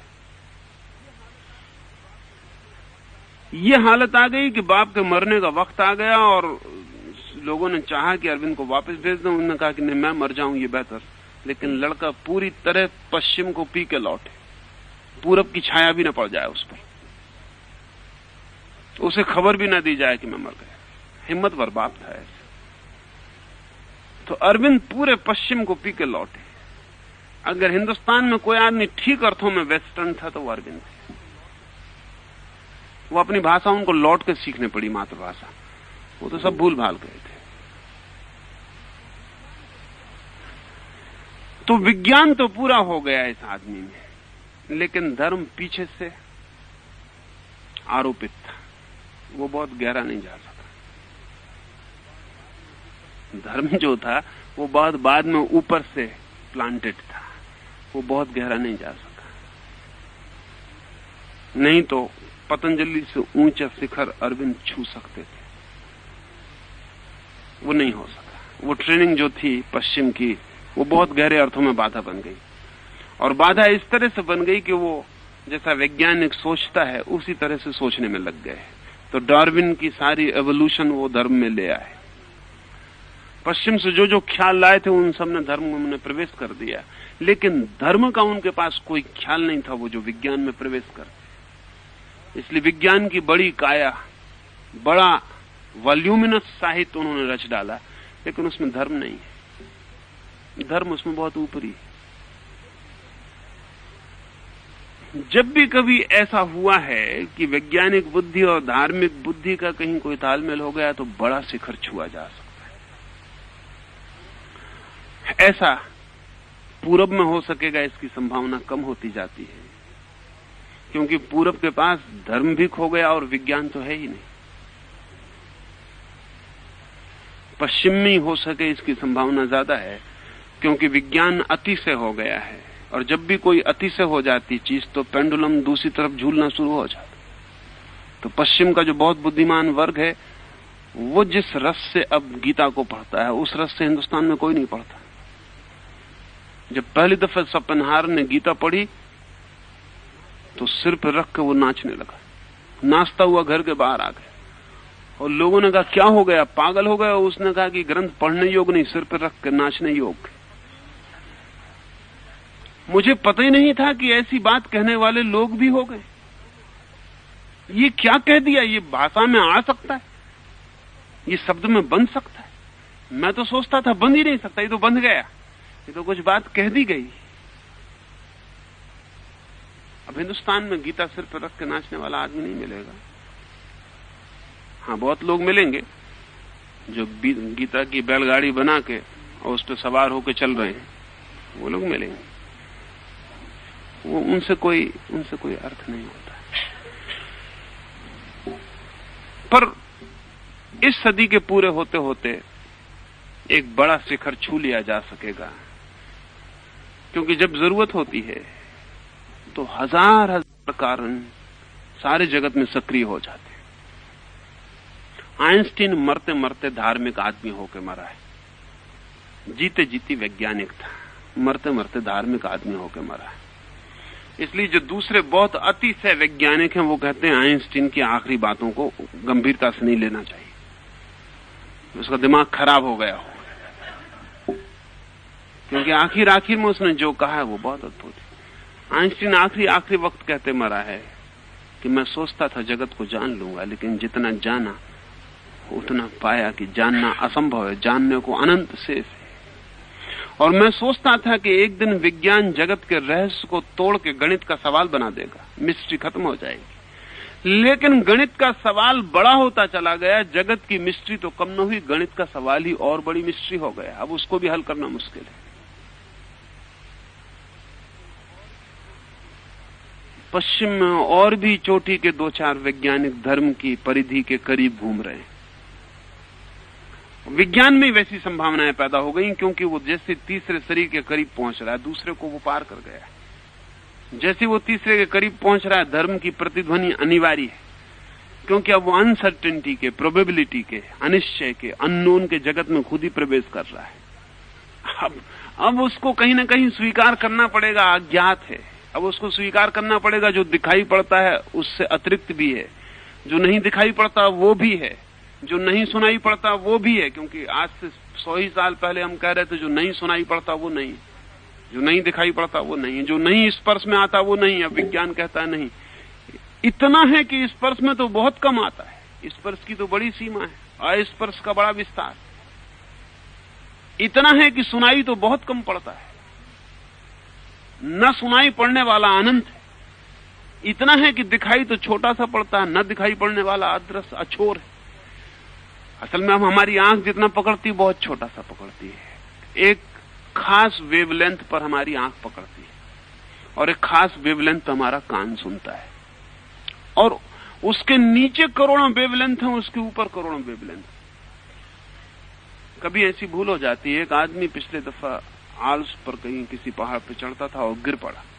गिरने से उसके कान को चोट लगी, और वो जिस गांव का रहने वाला था उसके रेडियो स्टेशन को उसने पकड़ना शुरू कर दिया कान से।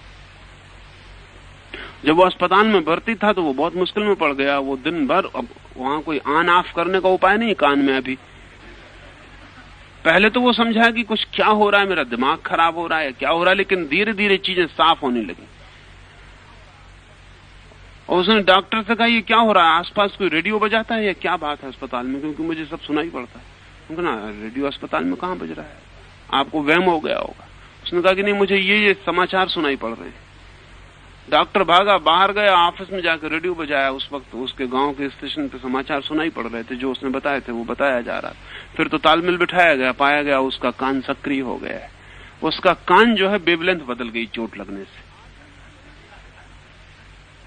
आज नहीं कल रेडियो ऐसा अलग हो ये गलत है। आज नहीं कल ये इंतजाम हो जाएगा, हम कान की वेवलेंथ सीधा डाइवर्ट कर सके, कान में एक मशीन ऊपर से लगा लें, उसकी वेवलेंथ बदल सकें तो वो उस स्तर पर सुन सके। करोड़ों आवाजें हमारे आसपास से गुजर रही, छोटी मोटी आवाजें नहीं, क्योंकि हमको अपने कान के नीचे की आवाज भी सुनाई नहीं पड़ती, उससे बड़ी आवाज भी नहीं सुनाई पड़ती। अगर एक तारा टूटता है तो उसकी भयंकर गर्जना की आवाज हमारे चारों तरफ से निकलती, लेकिन हम सुन नहीं पाते, नहीं हम बहरे हो जाएं।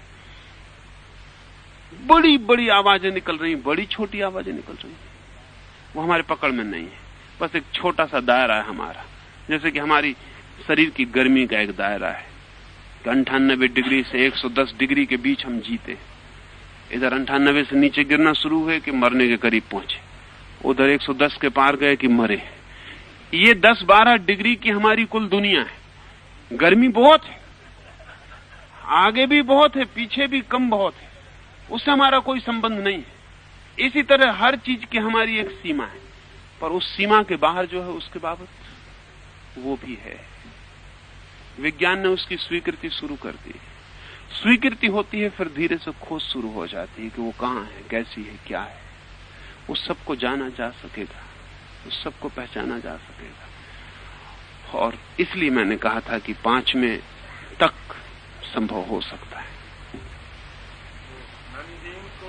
जानता है, किस आधार पर जानता है? ना, ये सवाल नहीं उठेगा। ये सवाल ना उठेगा, ना बन सकता है। क्योंकि जब हम कहते हैं कि न होने को कौन जानता है, तो हमने मान लिया कि अभी कोई बचा, फिर न होना नहीं हुआ। कोई रिपोर्टिंग नहीं होती, कोई रिपोर्टिंग नहीं होती। ऐसा होता है जैसे रात को तुम सोते हो, जब तक तुम जागे होते हो तभी तक का तुम्हें पता होता है। जिस वक्त तुम सो जाते हो उस वक्त तुम्हें पता नहीं होता, जागते तक का पता होता। तो रिपोर्टिंग जागने की करते हो तुम, लेकिन आमतौर से तुम कहते हो उल्टा हो, वो रिपोर्टिंग गलत। तुम कहते हो मैं 8 बजे सो गया, तुम्हें कहना चाहिए मैं 8 बजे तक जगता था, क्योंकि सोने की तुम रिपोर्ट नहीं कर सकते, क्योंकि सो गए तो रिपोर्ट कौन करेगा। उस तरफ से रिपोर्ट होती है कि मैं 8 बजे तक जागता था, यानी 8 बजे तक मुझे पता था कि अभी मैं जाग रहा हूं, लेकिन 8 बजे के बाद मुझे पता नहीं। फिर मैं सुबह 6 बजे उठ आया, तब मुझे पता है। बीच में एक गैप छूट गया 8 बजे और 6 बजे के बीच का, उस वक्त मैं सोया था। ये इन्फ्रेंस है। ये उदाहरण के लिए तुमसे कह रहा हूं, उदाहरण के लिए तुमसे कह रहा हूं कि तुम्हें 6वें शरीर तक का पता होगा। 7वें शरीर में तुम डुबकी लगा कि 6वें में वापस आओगे, तब तुम कहोगे कि अरे मैं कहीं और चला गया था, नॉन बीइंग हो गया था। ये जो रिपोर्टिंग है, ये रिपोर्टिंग 6वें शरीर तक है। इसलिए 7वें शरीर के बाबत कुछ लोगों ने बात ही नहीं की। नहीं करने का भी कारण था, क्योंकि जिसको नहीं कहा जा सकता उसको कहना ही क्यों। अभी एक आदमी था विटगेंस्टीन, उसने बड़ी कीमती कुछ बातें लिखी। उसमें एक बात उसकी ये भी है कि that which can not be said must not be said. जो नहीं कही जा सकती उसको कहना ही नहीं चाहिए, क्योंकि बहुत लोगों ने उसको कह दिया और हमको दिक्कत में डाल दिया। क्योंकि वो साथ उनकी शर्त ये भी है कि नहीं कही जा सकती, फिर कहा भी है, तो कहना जो है वो नेगेटिव रिपोर्टिंग है। वो उस स्थिति की नहीं, उस स्थिति के पहले तक की, आखिरी पड़ाव तक की खबर है कि यहां तक मैं था, इसके बाद मैं नहीं था, क्योंकि इसके बाद मैं न जानने वाला था, न कुछ जानने को बचा था, न कोई रिपोर्ट लाने वाला था, न कोई रिपोर्ट की जगह थी। मगर एक सीमा के बाद ये हुआ था, उस सीमा के पहले मैं था बस। तो वो सीमा रेखा 6वें शरीर की सीमा रेखा। 6वें शरीर तक वेद, उपनिषद, गीता, बाइबल जाते हैं। असल में जो अगोचर और अवर्णनीय जो है वो 7वां है। 6वें तक कोई अड़चन नहीं है, 5वें तक तो बड़ी सरलता है, लेकिन उसकी कोई, क्योंकि बचता नहीं कोई जानने वाला, जानने को भी कुछ नहीं बचता। असल में जिसको हम बचना कहें वही नहीं बचता। तो ये जो खाली अंतराल है, ये जो शून्य है, इसको हम कहेंगे तो हमारे सब शब्द निषेधात्मक होंगे। इसलिए वेद उपनिषद कहेंगे नेति नेति। वो कहेंगे कि ये मत पूछो वहां क्या था, ये हम बता सकते हैं क्या क्या नहीं था। This is not, that is not, ये भी नहीं था, वो भी नहीं था। और ये मत पूछो कि क्या था, वो हम ना कहेंगे। हम इतनी बता सकते हैं कि ये भी नहीं था, ये पत्नी भी नहीं थी, पिता भी नहीं था, पदार्थ भी नहीं था, अनुभव भी नहीं था, ज्ञान भी नहीं था, मैं भी नहीं था, अहंकार भी नहीं था, जगत भी नहीं था, परमात्मा भी नहीं था, नहीं था। ये हम, क्योंकि ये हमारे 6वें की सीमा रेखा बनती है। क्या था तो एकदम चुप हो जाएंगे, उसको नहीं कहा जा सकेगा।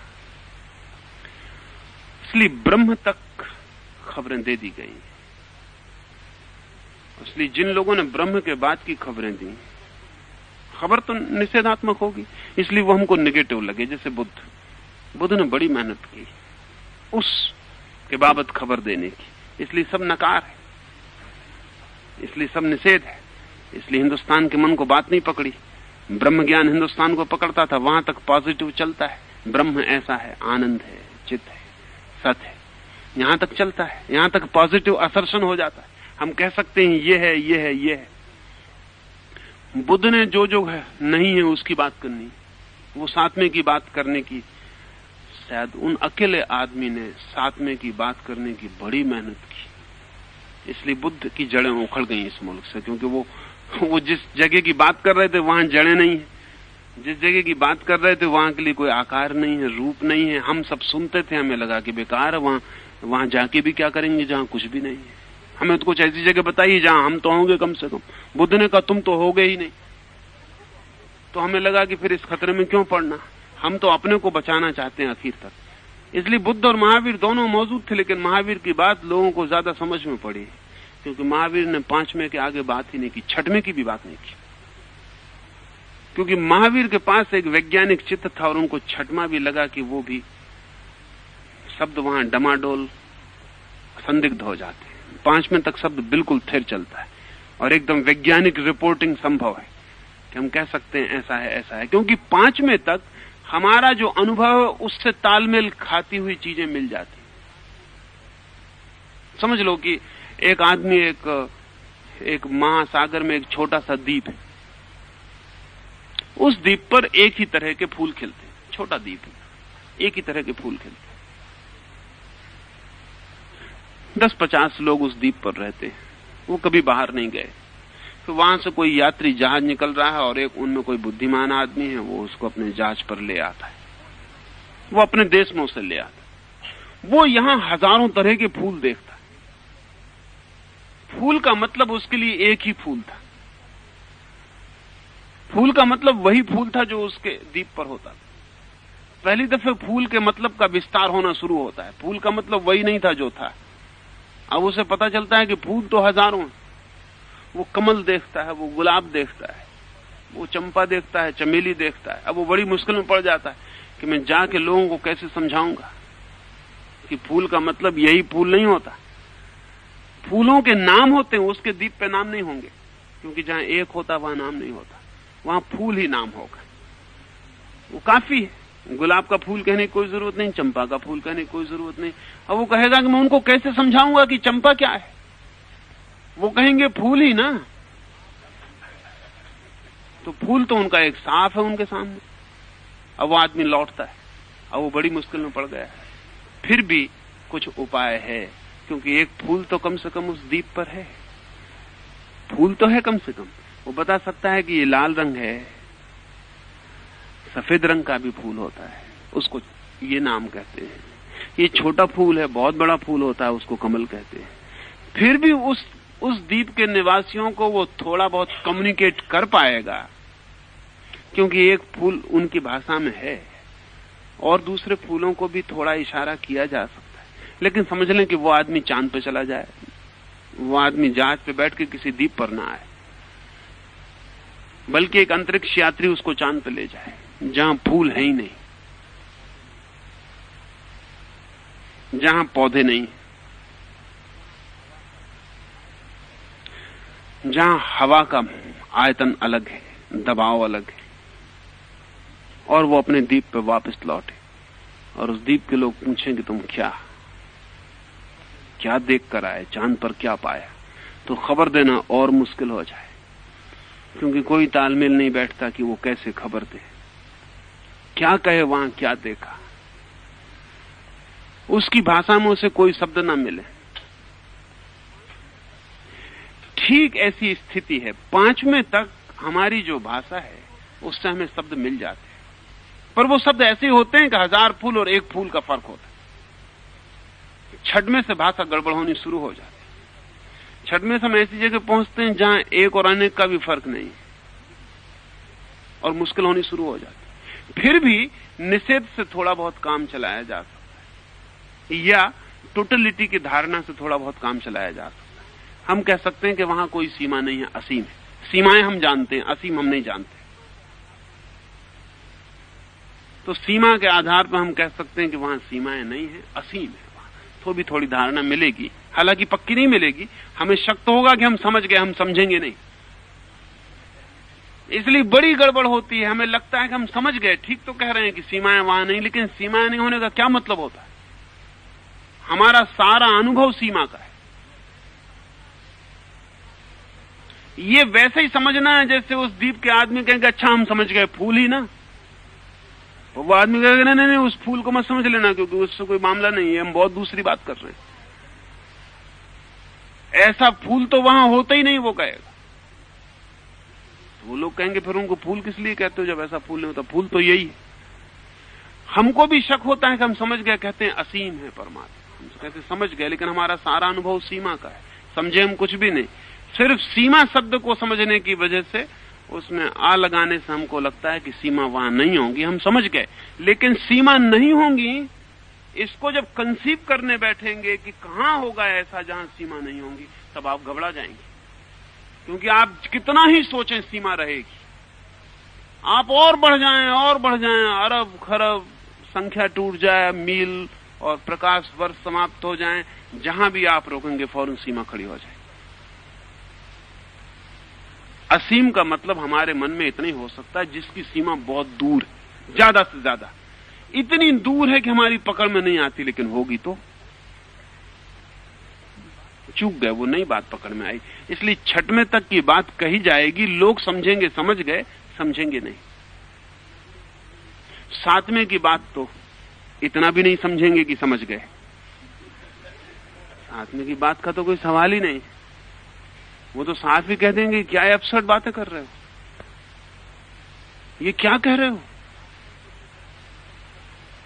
इसलिए सातवें के लिए फिर हमने एब्सर्ड शब्द खोजे जिनका कोई अर्थ नहीं होता, जैसे ओम। इसका कोई अर्थ नहीं होता, इसका कोई अर्थ नहीं होता, ये अर्थहीन शब्द है। ये हमने सातवें के लिए प्रयोग किया। जब कोई जिद्दी करने लगा, छठवें तक हमने बात की, जब वो जिद्दी करने लगा हमने कहा ओम। इसलिए सारे शास्त्र सब लिखने के बाद आखिर में Om Shanti.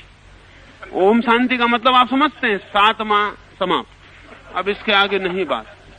The seventh, the end, वो दोनों एक ही मतलब रखते हैं। इसलिए हर शास्त्र के पीछे हम इति नहीं लिखते, ओम शांति लिख देते।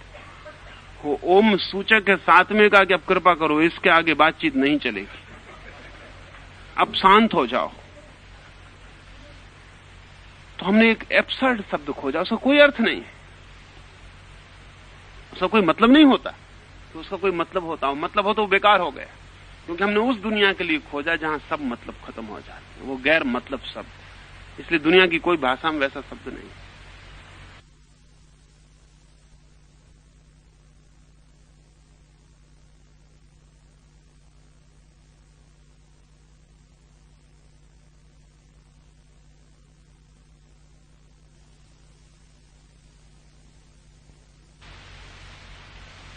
प्रयोग किए गए जैसे अमीन, पर वो शांति का मतलब है उसका प्रयोग किए गए, लेकिन ओम जैसा शब्द नहीं है। जैसा कि ईसाई प्रार्थना करेगा, आखिर में कहेगा अमीन, वो ये कह रहा बस खत्म, शांति इसके बाद, अब शब्द नहीं। लेकिन ओम जैसा शब्द नहीं है, उसका कोई अनुवाद नहीं है संभव। वो हमने सातवें के लिए प्रतीक चुन लिया था कि इसको, इसलिए मंदिरों में उसे खोदा था सातवें की खबर देने के लिए, छठवें तक मत रुक जाना।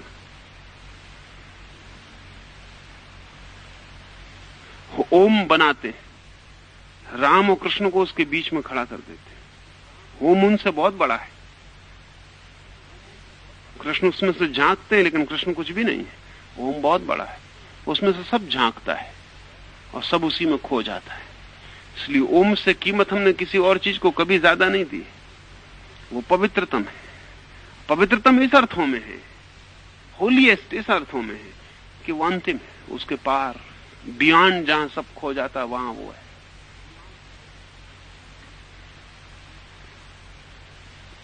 तो सातवें की रिपोर्टिंग की बात नहीं होती है। हाँ, इसी तरह नकार की खबरें दी जा सकती हैं, ये नहीं होगा, ये नहीं होगा, लेकिन ये भी छठवें तक ही सार्थक है। सातवें के संबंध में इसलिए बहुत लोग चुप ही रह गए, या जिन्होंने कहा वो कह के बड़ी झंझट में पड़े,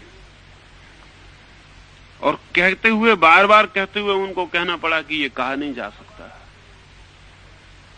इसको बार बार दोहराना पड़ा कि हम कह तो जरूर रहे हैं लेकिन ये कहा नहीं जा सकता। तब हम पूछते हैं उनसे कि भाई बड़ी मुश्किल, जब नहीं कहा जा सकता आप कहें ही मत।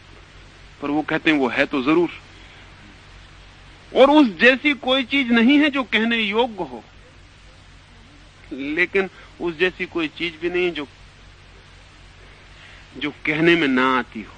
कहने योग्य तो बहुत है, खबर देने योग्य है बहुत, रिपोर्टेबल वही है कि उसकी कोई खबर दे, लेकिन कठिनाई भी यही कि उसकी कोई खबर नहीं हो सकती। उसे जाना जा सकता है, कहा नहीं जा सकता।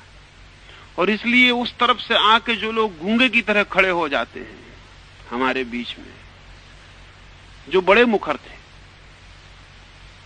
जिनके पास बड़ी वाणी थी, जिनके पास बड़े शब्द की सामर्थ्य थी, जो सब कह पाते थे, जब वे भी अचानक गूंगे की तरह खड़े हो जाते, तब उनका गूंगापन कुछ कहता है।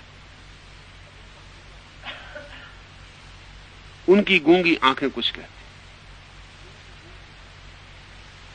जैसा तुम पूछते हो, ऐसा बुद्ध ने नियम बना रखा था कि वो कहते ये पूछो ही मत, ये पूछने योग्य ही नहीं, ये जानने योग्य।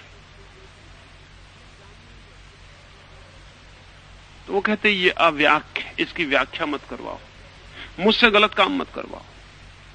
लाओस से कहता है कि मुझसे कहो ही मत कि मैं लिखूं, क्योंकि जो भी मैं लिखूंगा वो गलत हो जाएगा। जो मुझे लिखना है वो मैं लिख ही ना पाऊंगा, और जो मुझे नहीं लिखना है उसको मैं लिख सकता हूं, लेकिन उससे मतलब क्या है। तो जिंदगी भर टालता रहा, नहीं लिखा नहीं लिखा नहीं लिखा। आखिर में मुल्क ने परेशान ही किया तो छोटी सी किताब लिखी, पर उसमें पहले ही लिख दिया कि सत्य को कहा कि वो झूठ हो जाता है। पर ये सातवें सत्य की बात है, सभी सत्यों की बात नहीं है। छठवें तक कहने से झूठ नहीं हो जाता, छठवें तक कहने से संदिग्ध होगा, पांचवें तक कहने से बिल्कुल सुनिश्चित होगा, सातवें पे कहने से झूठ हो जाए। जहां हम ही समाप्त हो जाते हैं वहां हमारी वाणी और हमारी भाषा कैसे बचेगी, वो भी समाप्त हो जाए।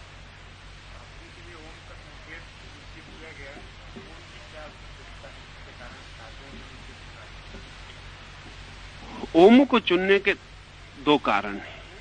एक तो एक ऐसे शब्द की तलाश थी जिसका अर्थ ना हो, जिसका तुम अर्थ ना लगा पाओ, क्योंकि अगर तुम अर्थ लगा लो तो वो पांचवें के इस तरफ का हो जाएगा। एक ऐसा शब्द चाहिए था जो एक अर्थ में मीनिंगलेस हो। हमारे सब शब्द मीनिंगफुल हैं, शब्द बनाते हम इसलिए कि उसमें अर्थ होना चाहिए। अगर अर्थ ना हो तो शब्द की जरूरत क्या है, उसे हम बोलने के लिए बनाते हैं, और बोलने का प्रयोजन ही यह है कि मैं तुम्हें कुछ समझा पाऊं। मैं जब शब्द बोलूं तो तुम्हारे पास कोई अर्थ का इशारा हो पाए। जब लोग सातवें से लौटे या सातवें को जाना तो उन्हें लगा कि इसके लिए कोई भी शब्द बनाएंगे उसमें अगर अर्थ होगा तो वो पांचवें शरीर के पहले का हो जाएगा तत्काल। उसका भाषा को उसमें से अर्थ लिख दिया जाएगा, लोग पढ़ लेंगे और समझ लेंगे। लेकिन सातवें का तो कोई अर्थ नहीं हो सकता। या तो कहो मीनिंगलेस, अर्थहीन, या कहो बियॉन्ड मीनिंग, अर्थातीत, दोनों एक ही बात है। तो उस अर्थातीत को जहां की सब अर्थ खो गए हैं, कोई अर्थ ही नहीं बचा है। कैसा शब्द खोजे और कैसे खोजे और शब्द को कैसे बनाए? तो शब्द को बनाने में बड़े विज्ञान का प्रयोग किया गया। वो शब्द बनाया बहुत ही कल्पनाशील और बड़े विजन और बड़े दूरदृष्टि से वो शब्द बनाया गया, क्योंकि बनाया जा रहा था और एक रूट, एक मौलिक शब्द था जो मूल आधार पर खड़ा करना था। तो कैसे इस शब्द को खोजें जिसमें कि कोई अर्थ ना हो, और किस प्रकार से खोजें कि वो गहरे अर्थ में मूल आधार का प्रतीक भी हो जाए? तो हमारी भाषा की जो मूल ध्वनि है वो तीन है, AUM, आ उ मा। हमारा सारा का सारा शब्दों का विस्तार इन तीन ध्वनियों का विस्तार है। तो रूट ध्वनियां तीन है, आ उ मा। अच्छा, आऊ और मां में कोई अर्थ नहीं है, अर्थ तो इनके संबंधों से तय होगा। आ जब अब बन जाएगा तो अर्थपूर्ण हो जाएगा।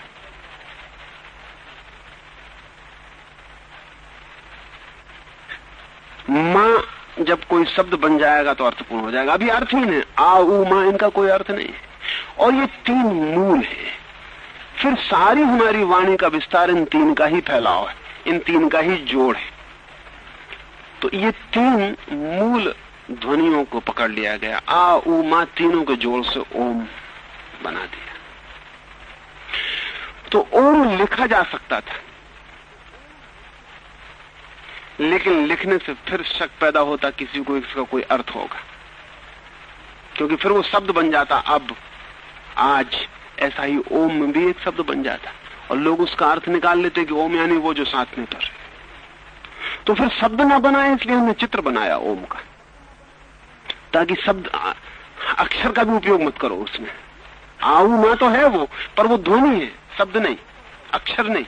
इसलिए फिर हमने ओम का चित्र बनाया, उसको पिक्चोरियल कर दिया, ताकि उसमें सीधा कोई भाषा को उसमें खोजने न चला जाए उसे कि ओम का क्या मतलब होता है। तो वो ओम जो है आपकी आंखों में गड़ जाए और प्रश्नवाचक बन जाए कि क्या मतलब।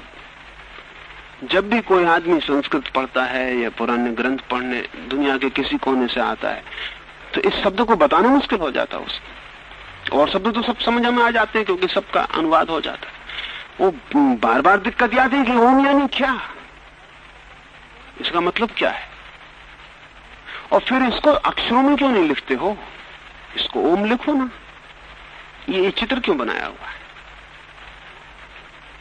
उस चित्र को भी अगर तुम गौर से देखोगे तो उसके भी 3 हिस्से और वो आऊ और मां के प्रतीक है। वो पिक्चर भी बड़ी खोज है, वो चित्र भी साधारण नहीं है। और उस चित्र की खोज भी चौथे शरीर में की गई है। उस चित्र की खोज भी भौतिक शरीर से नहीं की गई है, वो चौथे शरीर की खोज। असल में जब चौथे शरीर में कोई जाता है और निर्विचार हो जाता है तब उसके भीतर आ ऊ मां इनकी ध्वनियां गूंजने लगती और उन तीनों का जोड़ ओम बनने लगता है। जब पूर्ण सन्नाटा हो जाता है विचार का, जब सब विचार खो जाते हैं तब ध्वनियां रह जाती और ओम की ध्वनि गूंजने लगती। वो जो ओम की ध्वनि गूंजने लगती वहां चौथे शरीर से उसको पकड़ा गया है कि ये जहां विचार खोते हैं, भाषा खोती है, वहां जो शेष रह जाता है वो ओम की ध्वनि रह जाती। इधर से तो उस ध्वनि को पकड़ा गया। और जैसा मैंने तुमसे कहा कि जिस तरह हर शब्द का एक पैटर्न है, हर शब्द का एक पैटर्न है। जब हम एक शब्द का प्रयोग करते हैं तो हमारे भीतर एक पैटर्न बनना शुरू होता है। तो जब ये ओम की ध्वनि रह जाती है भीतर सिर्फ, तब अगर इस ध्वनि पर एकाग्र किया जाए चित्त, तो ध्वनि अगर पूरी तरह से चित्त एकाग्र हो, जो कि चौथे पे हो जाना कठिन नहीं है, और जब ये ओम सुनाई पड़ेगा तो हो ही जाएगा, उस चौथे शरीर में ओम की ध्वनि गूंजती रहे, गूंजती रहे, गूंजती रहे, और अगर कोई एकाग्र इसको सुनता रहे तो इसका चित्र भी उभरना शुरू हो जाता है। इस तरह बीज मंत्र खोजे गए, सारे बीज मंत्र इसलिए खोजे गए। एक एक चक्र पर जो ध्वनि होती है, उस ध्वनि पर जब एकाग्र चित्त से साधक बैठता है तो उस चक्र का बीज शब्द उसकी पकड़ में आ जाता है। और वो बीज शब्द इस तरह निर्णित किए गए। ओम जो है वो परम बीज है, वो किसी एक चक्र का बीज नहीं है, वो परम बीज है, वो सातवें का प्रतीक है, या अनादि का प्रतीक है, या अनंत का प्रतीक है।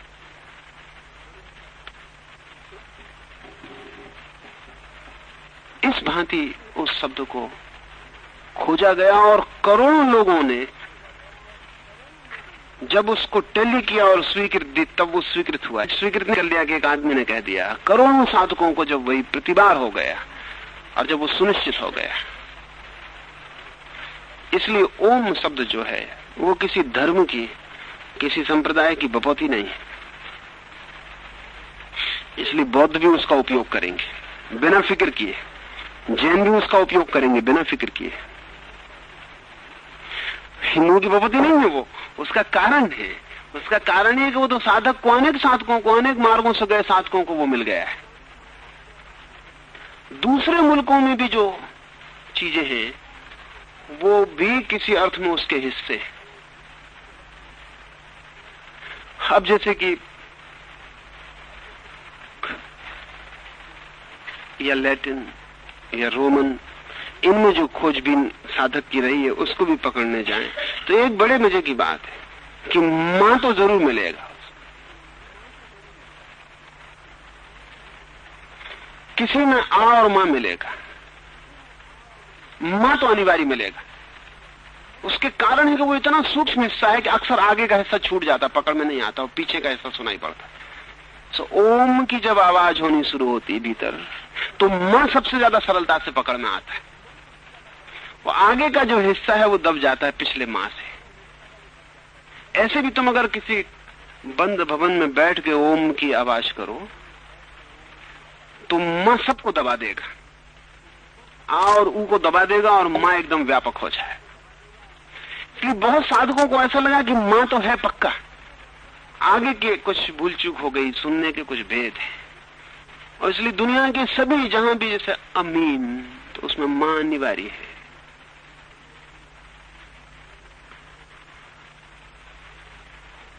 जहां जहां वो साधकों ने उस शरीर पर काम किया है वहां कुछ तो उनको पकड़ में आया है, लेकिन जितना ज्यादा प्रयोग हो, जैसे कि एक प्रयोग को 1000 वैज्ञानिक करें तो उसकी वैलिडिटी बढ़ जाती। तो ये मुल्क एक लिहाज से सौभाग्यशाली है कि यहाँ हमने हजारों साल आत्मिक यात्रा पर व्यतीत किए। इतना किसी मुल्क ने इतने बड़े पैमाने पर इतने अधिक लोगों ने कभी नहीं किया। अब बुद्ध के साथ 10-10 हजार साधक बैठे, महावीर के साथ 40,000 भिक्षु और भिक्षुणी थे।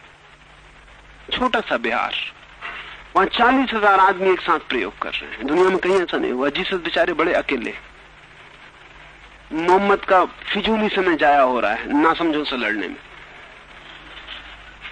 यहाँ एक स्थिति बन गई थी कि ये बात अब लड़ने की नहीं रह गई थी, ये खत्म हो चुका था वक्त, यहाँ चीजें साफ हो गई थी। अब महावीर बैठे और 40,000 लोग एक साथ साधना कर रहे हैं। टैली करने की बड़ी सुविधा थी। 40 चौथे सिर पे क्या हो रहा है, तीसरे पे क्या हो रहा है, दूसरे में क्या हो रहा है। एक भूल करेगा, 2 भूल करेंगे, 40,000 तो भूल नहीं कर सकते। 40,000 अलग अलग प्रयोग कर रहे हैं, फिर वो सब सोचा जा रहा है, पकड़ा जा रहा है। इसलिए इस मुल्क ने कुछ बहुत बीच चीजें खोज ली तो दूसरे मुल्क नहीं खोज पाए, क्योंकि वहां साधक सदा अकेला था। साधक इतने बड़े पैमाने पर कहीं भी नहीं था। जैसे आज पश्चिम बड़े पैमाने पर विज्ञान की खोज में लगा है, हजारों वैज्ञानिक लगे। इस भांति इस मुल्क ने कभी अपने हजारों प्रतिभाशाली लोग एक ही विज्ञान पे लगा दिए थे।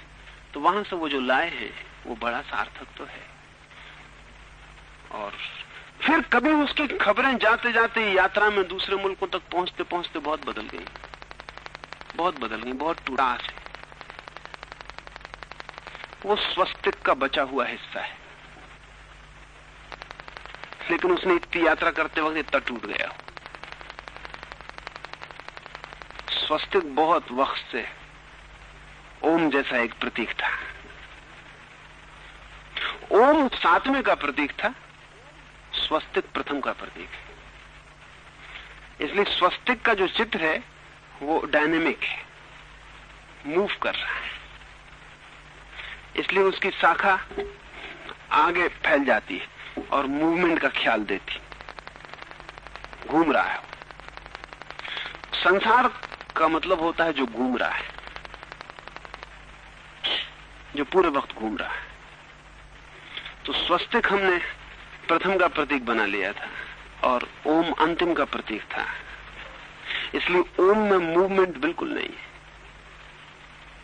वो बिल्कुल स्थिर है, डेड साइलेंट, और सब रुक गया। वहां कोई मूवमेंट नहीं, उस चित्र में कोई मूवमेंट नहीं है। स्वस्तिक में मूवमेंट है, वो पहला और वो अंतिम। स्वस्तिक यात्रा करते करते कट के क्रॉस रह गया क्रिश्चियनिटी तक पहुंचते पहुंचते। और जब जीसस के वक्त में, क्योंकि जीसस की बहुत संभावना है कि वो इजिप्ट भी आए और भारत भी आए, वो इजिप्ट में भी थे और वो बहुत सी खबरें ले गए। उन खबरों में स्वस्तिक भी एक खबर थी, लेकिन वो खबर वैसी हुई सिद्ध जैसा कि वो आदमी जो बहुत फूलों को देख के गया और उस जगह जाकर उसने खबर दी जहां एक ही फूल होता था। वो कट गई खबर, वो क्रॉस रह गया। ओम का जो ऊपर का हिस्सा है वो इस्लाम तक पहुंच गया। वो चांद का जो आधा टुकड़ा वो बहुत आदर कर रहे हैं, वो ओम का टूटा हुआ हिस्सा है, ऊपर का हिस्सा है, वो यात्रा करते में कट गया।